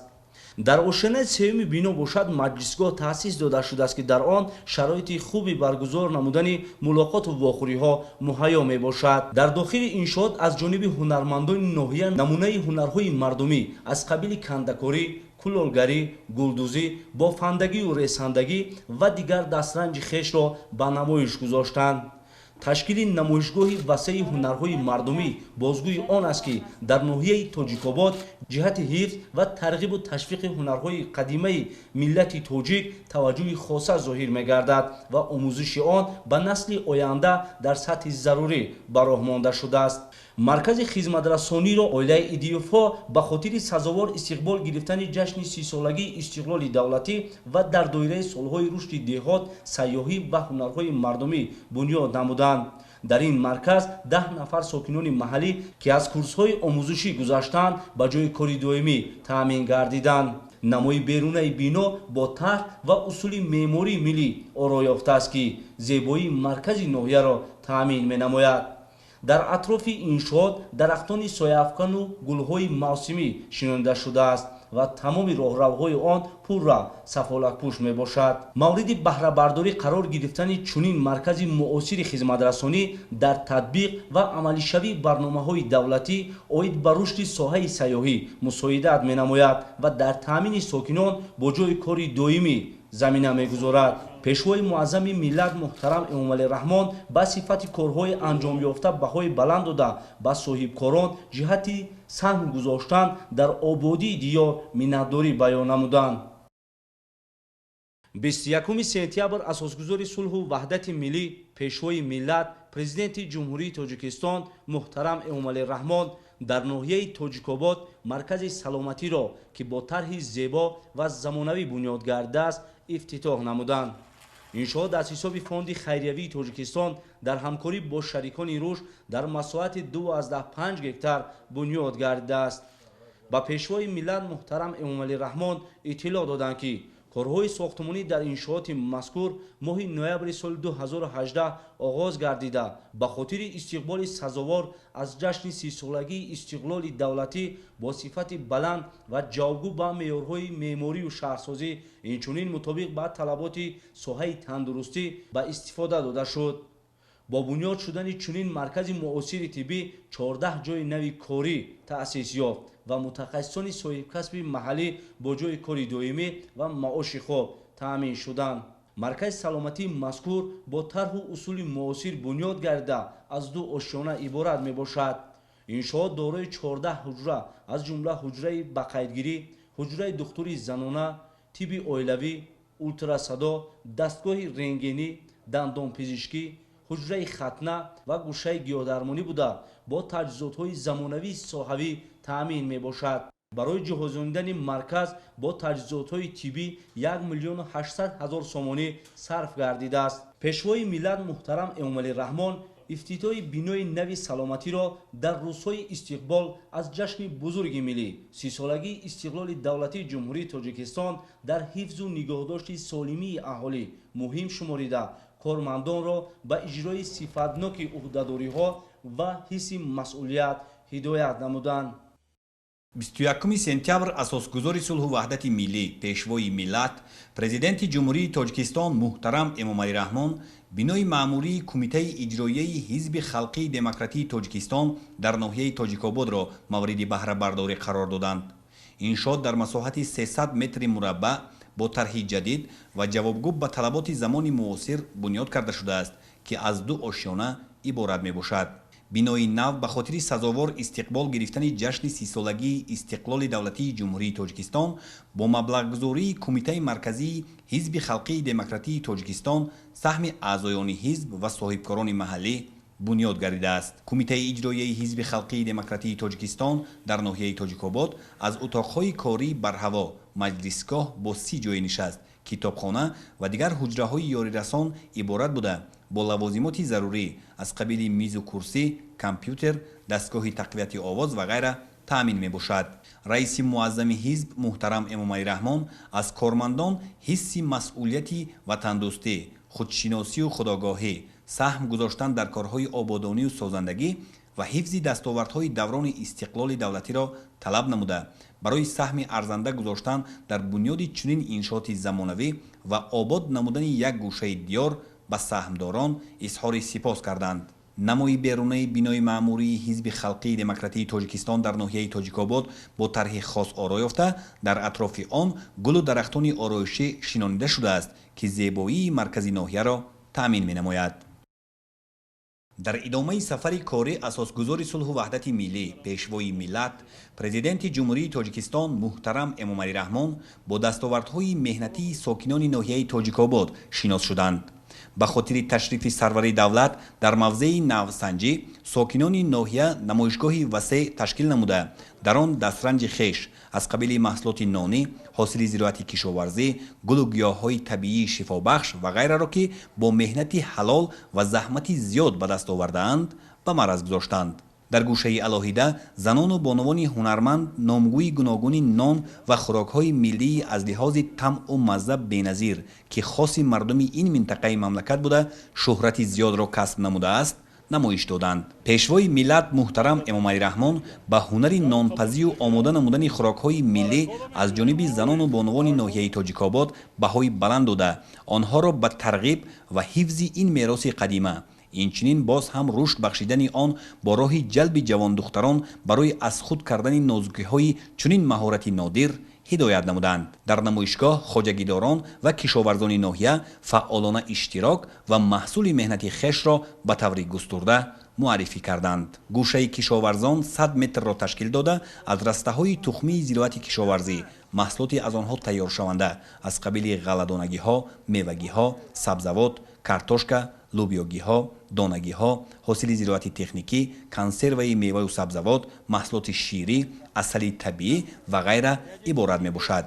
маҷмӯан дар ин гӯшаи намоишгоҳ беш аз 50 намуд маҳсулот муаррифӣ гардид. ба президенти мамлакат муҳтарам эмомалӣ раҳмон иттилоъ дода шуд, ки соли равон кишоварзони ноҳия дар ҳамаи шаклҳои хоҷагидорӣ дар масоҳати 3200 гектар, аз ҷумла 1863 гектар заминҳои обӣ ва 1337 гектар заминҳои лалмӣ зироати кишоварзӣ кишт намуданд ва аз он ҳосили дилхоҳ ба даст оварда истодаанд. картошка аз зироати кишоварзӣ ба иқлими ноҳияи тоҷикобод мутобиқ маҳсуб мешавад ва бо назардошти ин кишоварзон дар соли равон кишти беш аз 10 навъи ин намуди зироати муҳим барои мардумро дар майдони 1922 гектар гузаронидаанд. ҳоло ҷамъоварии картошка дар ноҳия оғоз шуда, ҳосилнокии он аз ҳар гектар ба 250 центнер баробар гардидааст. дар ҳудуди ноҳия 24 хоҷагии деҳқонии коллективӣ ва 1451 хоҷагии деҳқонии инфиродӣ ба қайд гирифта шудааст. боғдорӣ дар ноҳияи тоҷикобод таи солҳои соҳибистиқлолии мамлакат дар доираи барномаҳои давлатии рушди соҳаи боғу токпарварӣ пешрафт намуд. бо истифода аз имконоти мавҷуда, сокинон тавонистанд масоҳати боғҳоро ба 1702 гектар расонанд. аз масоҳати умумии боғҳои мавҷуда 674 гектараш мевадиҳанда мебошад. майдони боғҳои интенсивӣ бошад дар ноҳия ба 52 гектар баробар гардидааст. дар намоишгоҳ қариб ҳамаи намуди мева ки парвариш ва истеҳсоли он дар ноҳияи тоҷикобод имконпазир аст ба намоиш гузошта шуд. дар ин ҷо замбурпарварони ноҳия асали табиӣ аз лиҳози экологӣ тоза ва дорои таъми лазизро бо шакл ва ҳаҷми гуногун ки давоми сол истеҳсол намудаанд ба маъраз гузоштанд. дар ноҳияи тоҷикобод мавзеъҳои зиёди дорои гулу гиёҳҳои шифобахш ва барои парвариши замбур мусоид мавҷуд мебошад. ҳоло дар ноҳия 5932 оилаи замбур парвариш карда мешавад ва соли равон ҳаҷми истеҳсоли асал дар ҳамаи шаклҳои хоҷагидорӣ 33 тоннаро ташкил додааст. пешвои миллат муҳтарам эмомалӣ раҳмон бо назардошти мусоид будани иқлими ноҳия зиёд намудани оилаи замбури асалро муҳим шуморида, кишоварзонро ба истифодаи самараноки имконоти мавҷуда ҳидоят намуданд. дар намоишгоҳ аз ҷониби кормандони хоҷагии ҷангал 30 намуд гулу гиёҳ ва меваҳои шифобахши дар ҷангал ва кӯҳистони ноҳия мерӯида муаррифӣ карда шуд. чорводорӣ низ таи солҳои охир дар ноҳияи тоҷикобод рушд намуд ва сокинон сол то сол ҳаҷми истеҳсоли шир ва маҳсулоти шириро зиёд намудаанд. имсол дар ноҳия 10218 тонна шир истеҳсол карда шудааст ва аҳолӣ аз ин ҳисоб намудҳои гуногуни маҳсулотро тайёр менамоянд. далели ин ба маъраз гузошта шудани номгӯи зиёди маҳсулоти ширӣ дар намоишгоҳ аст. президенти мамлакат муҳтарам Эмомалӣ Раҳмон ба маҳсули дасти кишоварзон баҳои баланд дода, онҳоро ба боз ҳам бештар рушд бахшидани соҳа бо роҳи зиёд намудани майдони кишт ва ҷорӣ кардани усулҳои нави кишту парвариши зироат ҳидоят намуданд. 21 сентябр асосгузори сулҳу ваҳдати миллӣ, пешвои миллат, президенти ҷумҳурии Тоҷикистон муҳтарам Эмомалӣ Раҳмон баъди ифтитоҳи иншооти таъиноти гуногун дар маркази ноҳияи Тоҷикобод бо роҳбарону фаъолони ноҳия мулоқоти самимӣ доир карданд. президенти мамлакат муҳтарам Эмомалӣ Раҳмон оид ба дастовардҳои кишвар давоми солҳои соҳибистиқлолӣ суханронӣ карда, аз дастгирии сокинони ноҳияи Тоҷикобод аз сиёсати созандаи роҳбарияти давлату ҳукумати ҷумҳурии Тоҷикистон ёдовар шуданд. сарвари давлат муҳтарам Эмомалӣ Раҳмон таъкид намуданд ки бо дастгирии пайвастаи ҳукумати мамлакат дар ин давра барои таъмин намудани рушди устувори соҳаҳои иқтисодиву иҷтимоии ноҳияи Тоҷикобод ва баланд бардоштани сатҳи некуаҳволии сокинони он беш аз 780 миллион сомонӣ равона карда шудааст. таи солҳои соҳибистиқлолӣ дар ноҳия 12 лоиҳаи сармоягузории давлатӣ бо маблағи беш аз 400 миллион сомонӣ амалӣ гардида, имрӯз татбиқи боз 5 лоиҳаи дигар идома дорад ки дар доираи онҳо то ба ҳол 14 миллион сомонӣ аз худ карда шудааст. ҳамзамон бо ин ҷиҳати идомаи раванди корҳои ободониву созандагӣ ва рушди ноҳия, хусусан барои беҳтар намудани шароити инфрасохтор ва таъсиси ҷойҳои нави корӣ дар барномаи рушди иҷтимоиву иқтисодии ноҳияи Тоҷикобод барои солҳои 2021-2025 амалисозии 165 лоиҳа ба маблағи умумии 102 миллион сомонӣ пешбинӣ гардидааст. сарвари давлат муҳтарам Эмомалӣ Раҳмон саҳми соҳибкорону сокинони ноҳияро дар рушду пешрафти ин гӯшаи диёр неку назаррас арзёбӣ карда таъкид намуданд ки дар давоми 30 сол дар ҳудуди ноҳия 277 иншооти муҳими иҷтимоиву иқтисодӣ аз ҷумла 115 иншоот аз ҷониби соҳибкорони ноҳия бунёд ва азнавсозӣ шудааст. зимни суханронӣ сарвари давлат муҳтарам Эмомалӣ Раҳмон соҳаҳои пешбарандаи иқтисоди ноҳия аз ҷумла бахши кишоварзиро таҳлил намуда ба роҳбарони ноҳия ва масъулини соҳаҳо супориш доданд ки ҷиҳати истифодаи оқилонаи ҳар як ваҷаб замин аз ҷумла заминҳои президентӣ ва наздиҳавлигӣ ва риояи агротехникаи парвариши зироатҳо ва истифодаи васеъи тухмиҳои хушсифат тадбирҳои судманд андешанд. масъулини ноҳия вазифадор гардиданд ки ҷиҳати афзоиш додани ҳаҷми истеҳсоли маҳсулоти кишоварзӣ, таъсиси марказҳои логистикӣ, нигаҳдориву коркард, банду баст ва содироти маҳсулоти кишоварзӣ якҷо бо вазорату идораҳои дахлдор чораҳои заруриро роҳандозӣ намоянд. дар давоми 30 соли соҳибистиқлолӣ дар ҳудуди минтақаи Рашт аз ҷумла ноҳияи Тоҷикобод якчанд лоиҳаи хурду миёна доир ба таъминот бо нерӯи барқ ба маблағи умумии 24 миллион сомонӣ амалӣ гардида, нерӯгоҳи барқи обии Фатҳобод бо иқтидори 282 киловатт бунёд карда шудааст. дар ҳудуди ноҳияи Тоҷикобод марҳилаи сеюми лоиҳаи барқарорсозии роҳи Душанбе, Қарамиқ ва қисми лоиҳаи беҳтар намудани нигаҳдории роҳҳои Тоҷикистон ба маблағи умумии 370 миллион сомонӣ татбиқ карда шудааст. бояд гуфт ки моҳи июни соли ҷорӣ дар ҷараёни як сафари корӣ аз ҷониби сарвари давлат муҳтарам Эмомалӣ Раҳмон лоиҳаи бунёди роҳи Роғун-Обигарм Нуробод ки идомаи тадбирҳои созандаи ҳукумати мамлакат доир ба рушди ноҳияҳои водии Рашт ва вилояти мухтори Кӯҳистони Бадахшон мебошад оғоз гардид. дар давраи соҳибистиқлолӣ ҳаҷми маблағгузорӣ ба соҳаи маорифи ноҳия 10 баробар зиёд шуда ба зиёда аз 20 миллион сомонӣ дар соли 2021 расидааст. дар 15 соли охир маблағгузории соҳаи тандурустӣ аз ҳисоби буҷети давлатӣ 14 баробар зиёд шудааст. дар охири суханронӣ сарвари давлат муҳтарам Эмомалӣ Раҳмон бори дигар ҳамаи ҳозиринро бо ҷашни 30-солагии истиқлоли давлатӣ таҳният гуфта барояшон саодати зиндагиро орзу намуданд. баъди суханронии президенти мамлакат муҳтарам Эмомалӣ Раҳмон сокинони ноҳия, кормандони касбу кори гуногун бо шукргузорӣ аз даврони соҳибистиқлолӣ баромад карданд. азима муҳимаш барои ман шумо ҳастед, мардуми Тоҷикистон азизи меҳрубон. ман аз ҷону дил шуморо дӯст дорам. ҳарчи орзуи омоне ки дар дили ниятон аст дар қалбатон аст ҳамора насибтон гардонад. саломат бошед.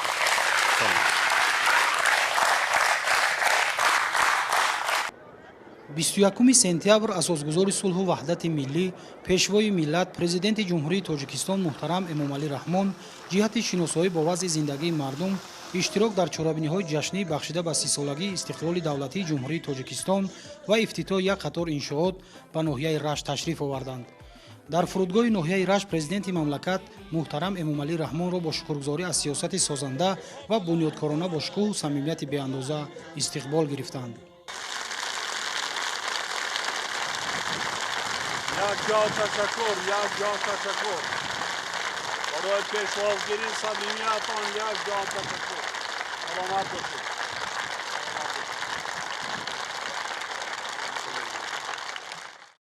21 сентябр дар ноҳияи Рашт асосгузори сулҳу ваҳдати миллӣ пешвои миллат президенти ҷумҳурии тоҷикистон муҳтарам эмомалӣ раҳмон маркази хизматрасонии Сиярён ва терминали мусофиркашонии минтақавиро мавриди баҳрабардорӣ қарор доданд. иттилоъ дода шуд ки масоҳати маркази хизматрасонии мазкур 3194 метри мураббаъ буда аз таҳхона ва 3 ошона иборат аст. сохтмони иншооти мазкур бо саҳми бародарон Сияруфҳо аз соли 2018 оғоз гардида бо харҷи 6 млн 840 000 сомонӣ бунёд карда шуд. дар ошонаи якуми маркази хизматрасонии Сиярён бозори фурӯши меваи сабзавот ва дигар номгӯи маводи ғизоӣ бо 160 нуқтаи савдо мавҷуд аст. ошонаи дуюм барои фурӯши молҳои рӯзгор ва либос пешбинӣ шудааст.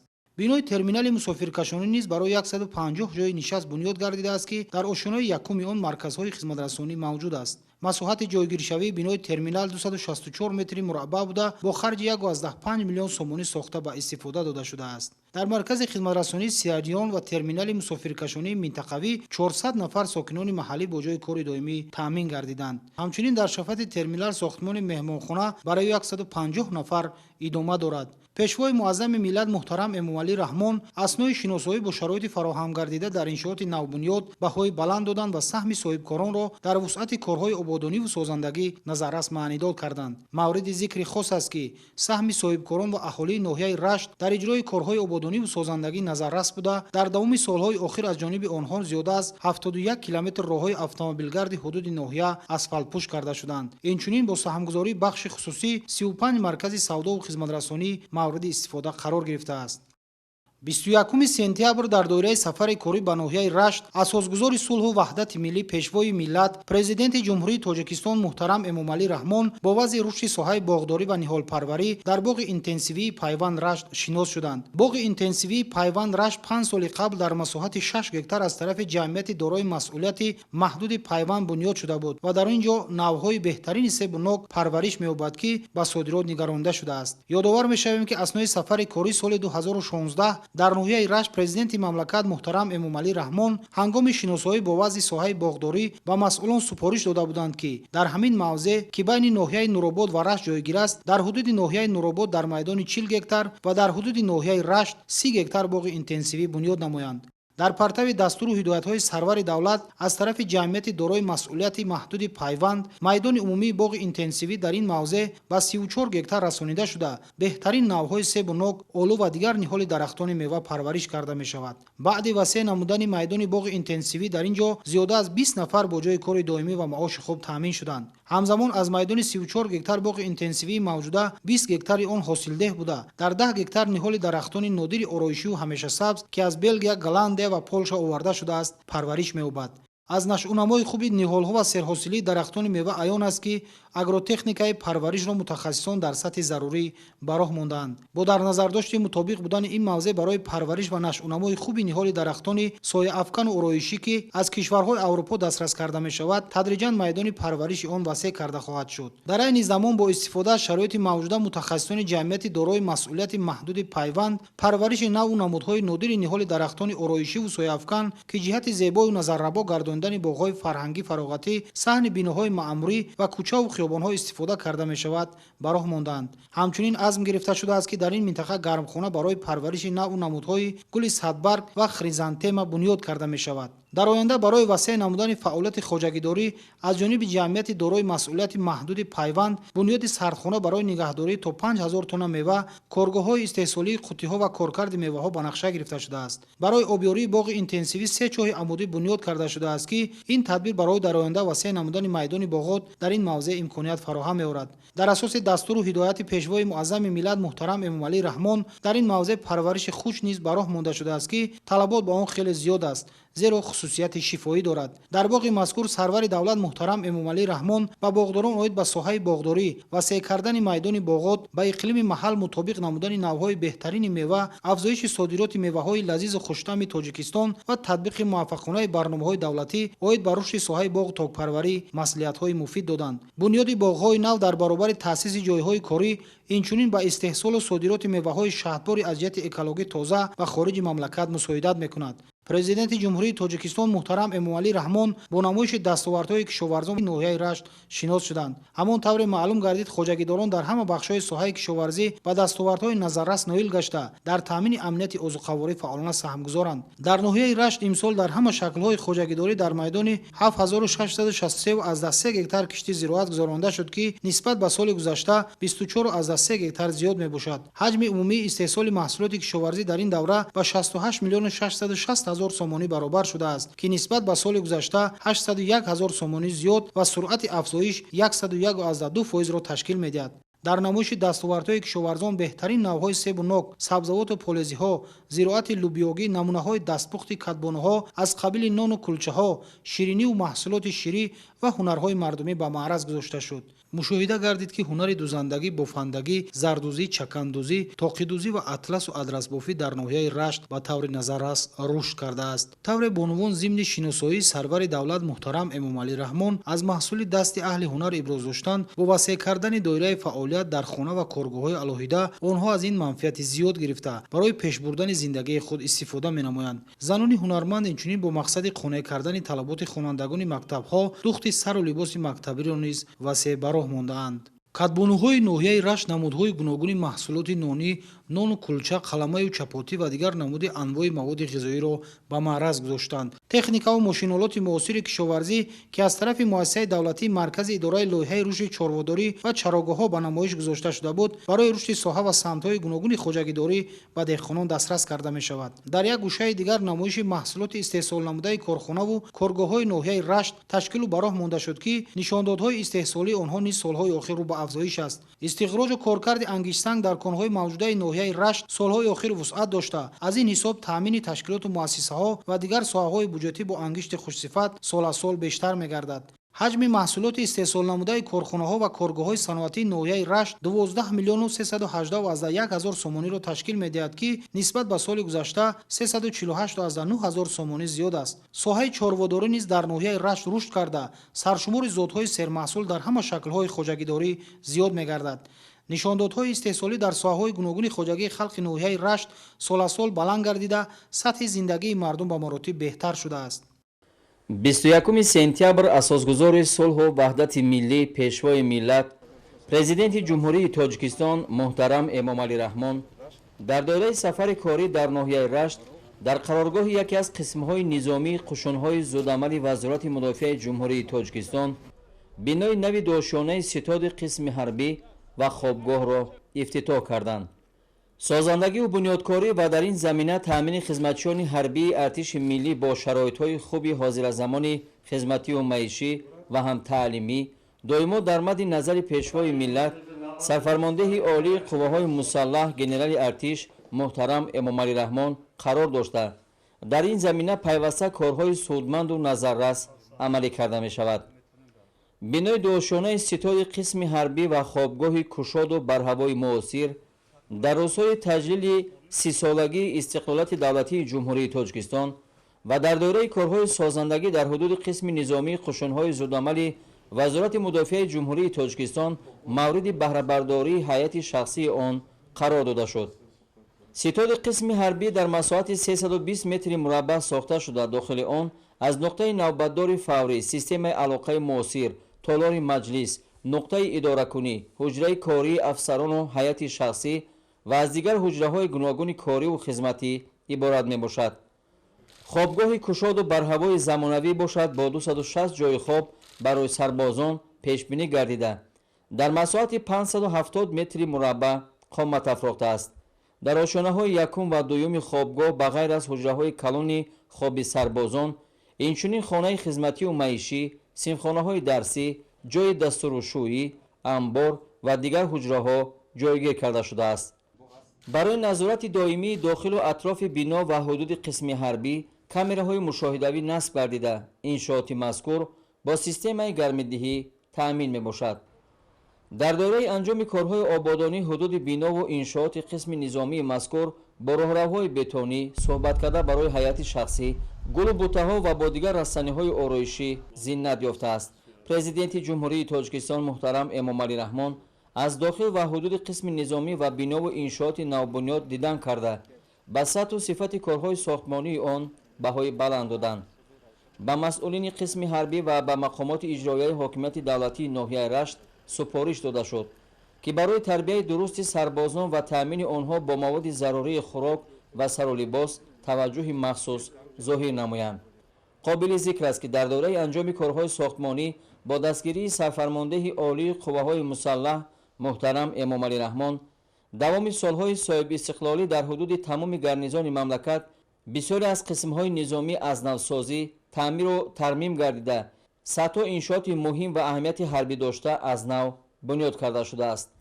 дар ин замина барои ҳайати шахсӣ ҷузъу томҳо, манзилҳои истиқоматӣ, биноҳои маъмурию ситоди қисмҳои низомӣ, хобгоҳи сарбозӣ, ошхона, иншооти ёрирасони маишӣ, истгоҳи нигоҳдории техникаҳои ҷангӣ, шаҳрчаҳои муҷаҳҳази тактикиву тирандозӣ, толору майдончаҳои ҳозиразамони варзишӣ ва дигар шароити муосир барои гузарондани машғулиятҳои гуногун ва истироҳату фароғати хизматчони ҳарбӣ бунёд ва мавриди истифода қарор гирифтааст.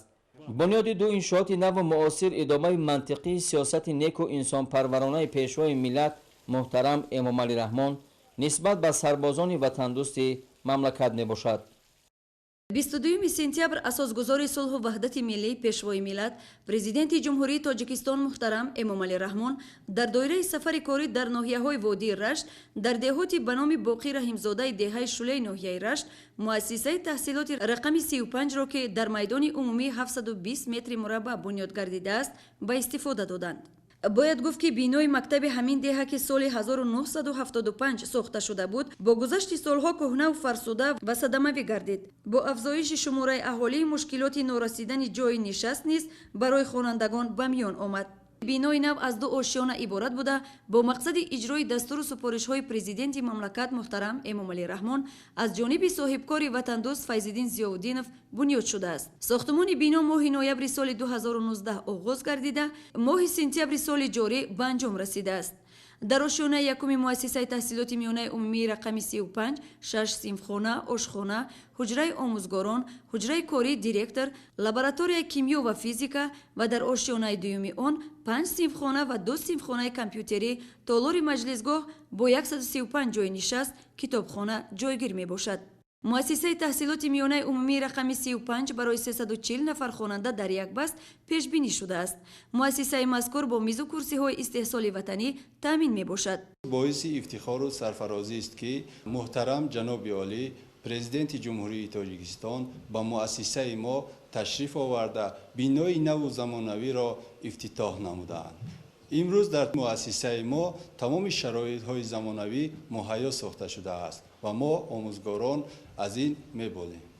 бо бунёд гардидани чунин як иншооти муосири таълимӣ 18 нафар омӯзгорони маҳаллӣ бо ҷои кори доимӣ ва маоши хуб таъмин гардиданд. пешвои муаззами миллат муҳтарам Эмомалӣ Раҳмон дар ин ҷо бо омӯзгорону хонандагон суҳбати озоду самимӣ анҷом дода онҳоро барои таълиму тарбияи насли наврасу ҷавон дар рӯҳияи худогоҳиву худшиносӣ, ватандӯстиву ватанпарастӣ ва омӯхтани илмҳои муосир ҳидоят намуданд.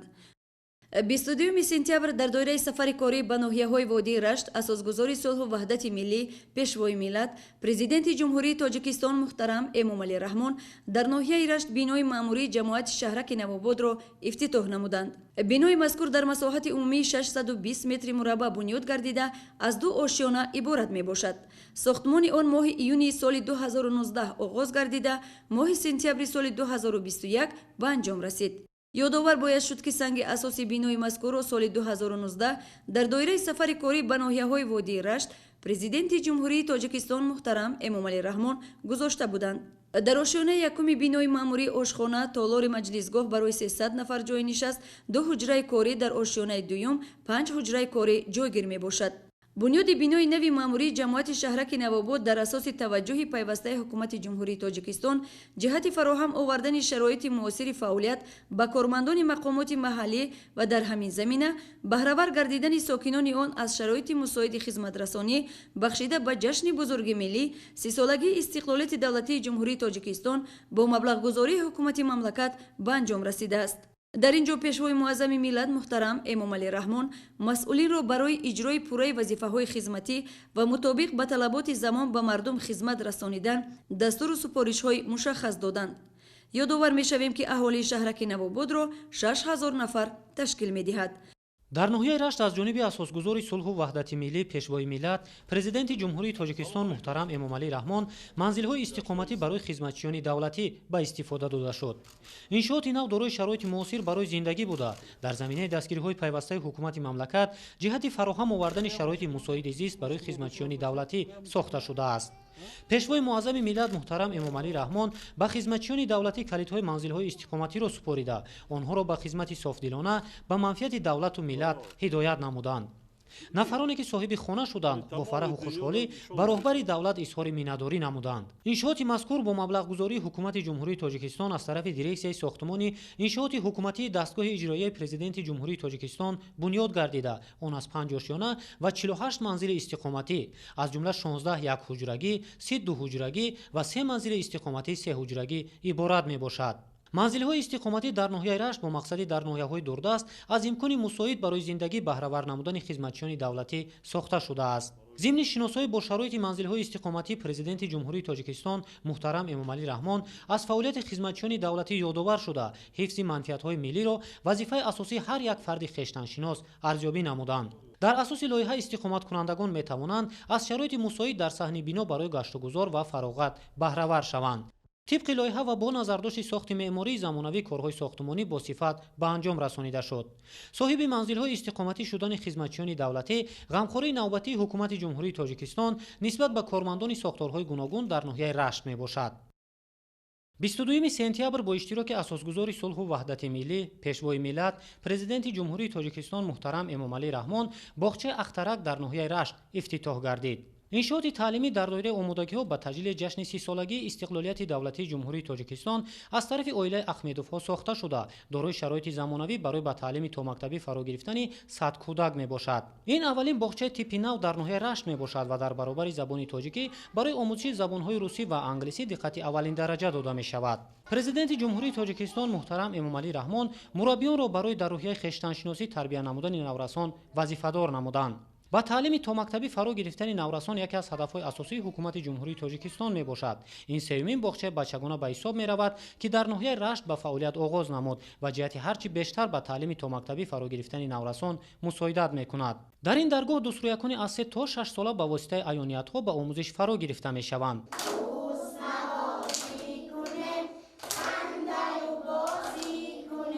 در مرحله اول مربیان کسبی از شهر دوشنبه دعوت کرده می شوند و در این برابر به عنوان محلی برای من بعد به حیث مربی فعالیت کردن آموزانیده می شوند.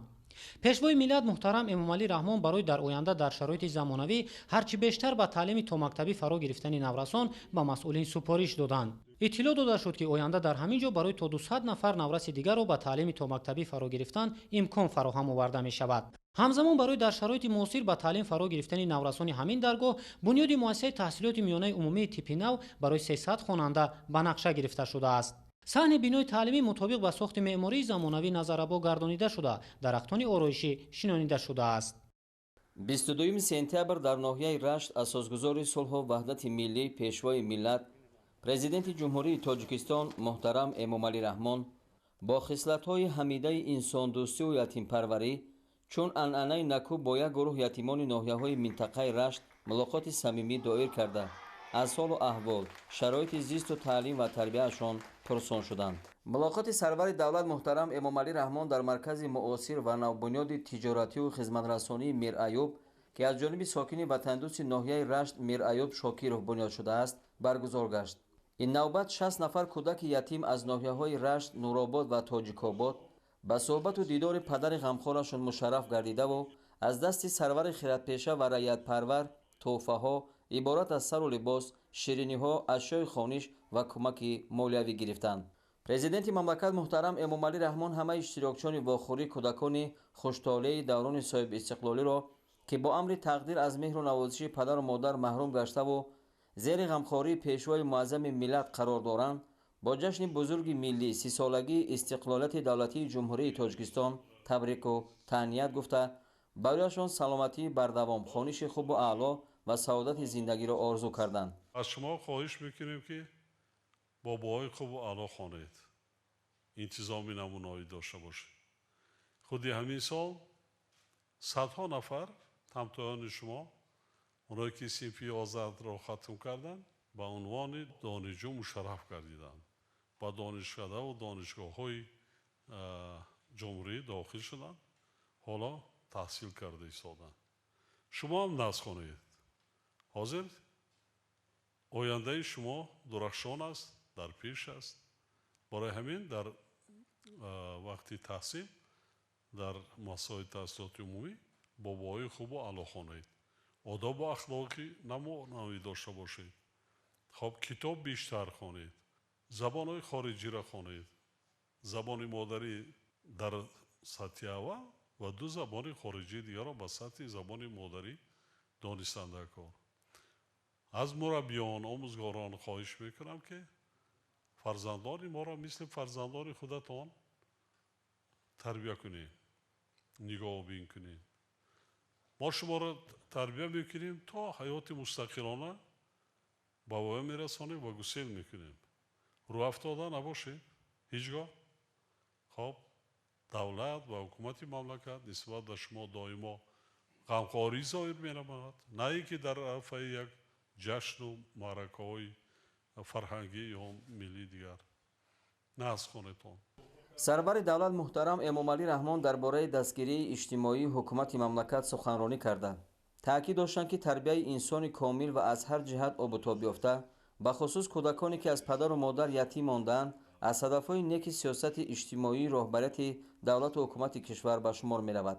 همین است که همه یتیمان جمهوری همیشه در مد نظر راهبر دولت قرار داشته، هنوز از آوان خردی تا به کمال رساندن آنها از طرف سرور دولت تمام تدبیرهای نیک اندیشیده می شود.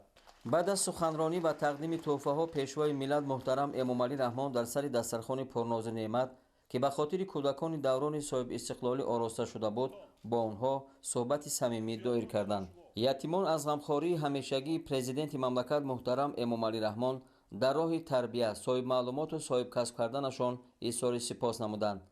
دستگیری یتیمان و برجاماندگان شخصان یکه و تنها و بی سرپرست که از جانب پیشوای ملت صورت میگیرد، از جانب اهل جامعه به خصوص شخصان وطندوست و صاحبکاران سخاوت پیشه همه جانبه پشتیبانی می‌یابد. نتیجه همین است که صاحبکاران در برابر رساندن کمک‌های مادی اینچنین در سمت بنیاد و آباد کردن یک گوشه دیار، صاحب شغل کردن مردم که به خاطر بهداشت سطح زندگی اهالی روانه گردیده است، تشبس‌های ارزنده می‌کنند. عائله میر ایوب شاکرov با جانبداری عمیق از سیاست سرور دولت محترم امامعلی رحمان در راه آباد و شکوفا نمودن سرزمین اجدادی یک مرکز معاصر خدمترسانی بنیاد کرده 20 ساکن ناحیه را با جای کار دائمی تامین نمودند. چون این کارهای آبادانی در سراسر کشور از جانب شخصان وطندوست در سال تجلیل جشن بزرگ ملی 30 سالگی استقلالیت دولتی جمهوری به انجام رسیده، صدها انشاءات تعینات گوناگون بنیاد و هزارها جایهای کاری تأسیس شده شد. 22 سپتامبر اساسگزار صلح و وحدت ملی پیشوای ملت پرزیدنت جمهوری تاجیکستان محترم امامعلی رحمان پس از افتتاح یک قطار انشاءات تعینات گوناگون در مرکز ناحیه رشت با راهبران و فعالان ناحیه‌های وادی رشت ملاقات صمیمی دایر کرده در برنامه با شکوه فرهنگی بخشیده به 30مین سالگرد استقلالیت دولتی اشتراک نمودند. نخست پیشوای ملت محترم امامعلی رحمان همه ساکنان را با جشن بزرگ ملی 30مین سالگرد استقلالیت دولتی تهنیت گفتند. تأکید گردید که از جانب ساکنان زحمتکش و وطندوست به افتخار جشن ملی дар ҳамаи ноҳияҳои водии рашт дар маҷмӯъ сохтмони қариб 1000 иншооти истеҳсоливу иҷтимоӣ бо харҷи 445 миллион сомонӣ пешбинӣ гардида буд ва то имрӯз корҳо дар 880 иншоот ба анҷом расонда шуд.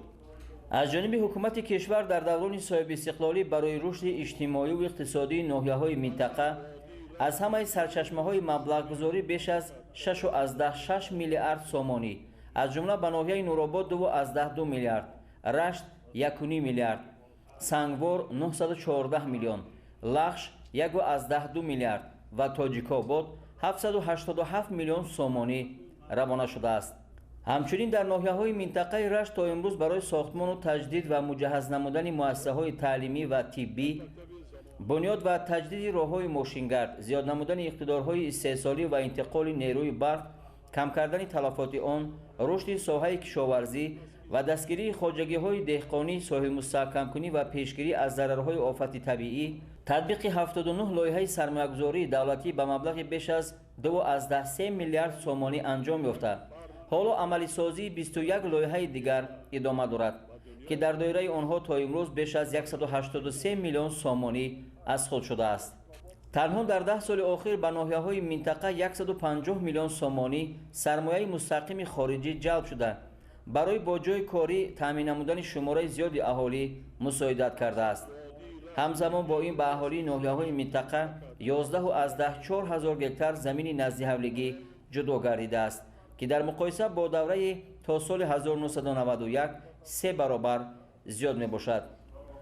сарвари давлат муҳтарам Эмомалӣ Раҳмон ба роҳбарони мақомоти иҷроияи ҳокимияти давлатӣ супориш доданд, ки доир ба рушди саноати коркард аз захираву имкониятҳои зиёд самаранок истифода баранд. то имрӯз дар ҳудуди ноҳияҳои водии Рашт бо татбиқи якчанд лоиҳаи сармоягузории давлатӣ 128 километр хатҳои интиқоли барқ, 45 нерӯгоҳи барқии обии хурд бо иқтидори умумии 3.2 ҳазор киловатт-соат ва 2 бинои маъмурӣ барои шабакаҳои барқии минтақа бунёд ва ба истифода дода шуданд. аз ҷониби ҳукумати мамлакат дар соҳаи роҳу нақлиёти ноҳияҳои водии Рашт то имрӯз 16 лоиҳаи сармоягузорӣ ба маблағи зиёда аз 2.5 миллиард сомонӣ татбиқ гардида, 614 километр роҳ ва 25 пул сохта ба истифода дода шудааст. ҳоло боз 3 лоиҳаи сармоягузории давлатӣ ба маблағи қариб 5 миллиард сомонӣ амалӣ шуда истодааст, ки дар доираи онҳо 100 километр роҳи дорои аҳамияти байналмилалӣ ва ҷумҳуриявӣ, 3 нақб ва 20 пул сохта ба истифода дода мешавад. бояд гуфт, ки дар солҳои соҳибистиқлолӣ дар ноҳияҳои водии Рашт 292 бинои нави таълимӣ барои беш аз 54 ҳазор хонанда сохта ба истифода дода шудааст. то охири соли ҷорӣ сохтмони боз 13 бинои нави таълимӣ ва синфхонаҳои иловагӣ барои 7000 хонанда бунёд карда мешаванд. ҳукумати мамлакат барои фароҳам овардани шароити муосири хизматрасонии тиббӣ ва дастрасии аҳолӣ ба он дар ноҳияҳои водии Рашт пайваста чораҷӯӣ менамояд. бо ин мақсад дар давраи соҳибистиқлолӣ дар минтақаи Рашт 15 маркази саломатии ноҳиявӣ, қариб 130 бунгоҳ ва даҳҳо иншооти дигари тиббӣ бунёду азнавсозӣ карда шудааст. дар замони соҳибистиқлолӣ ҷиҳати омода намудани мутахассисони соҳаи тиб аз минтақаи Рашт қариб 1000 нафар дар муассисаҳои таҳсилоти олии тиббӣ, аз ҷумла 350 нафар тибқи квотаи президентӣ ба таҳсил фаро гирифта шуданд.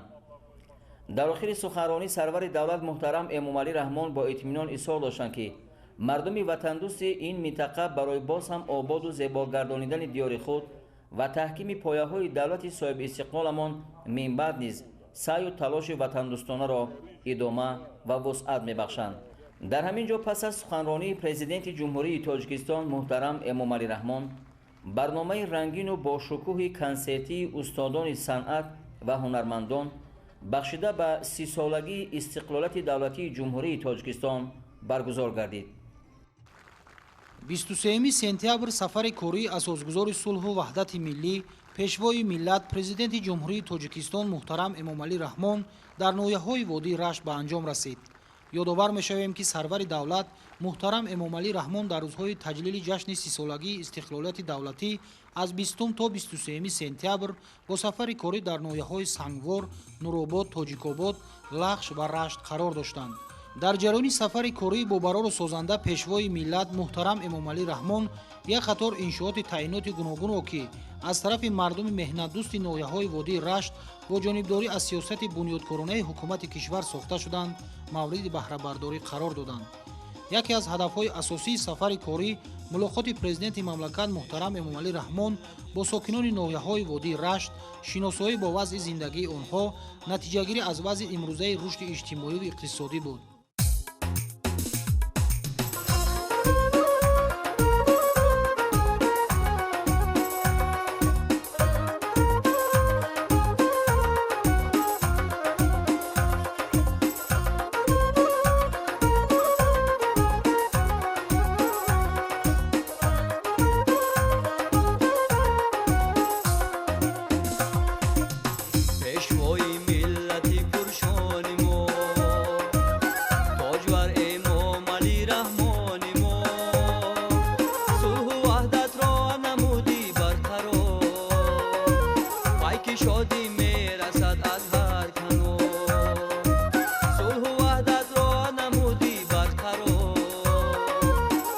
شادی میرسد از هر کنار.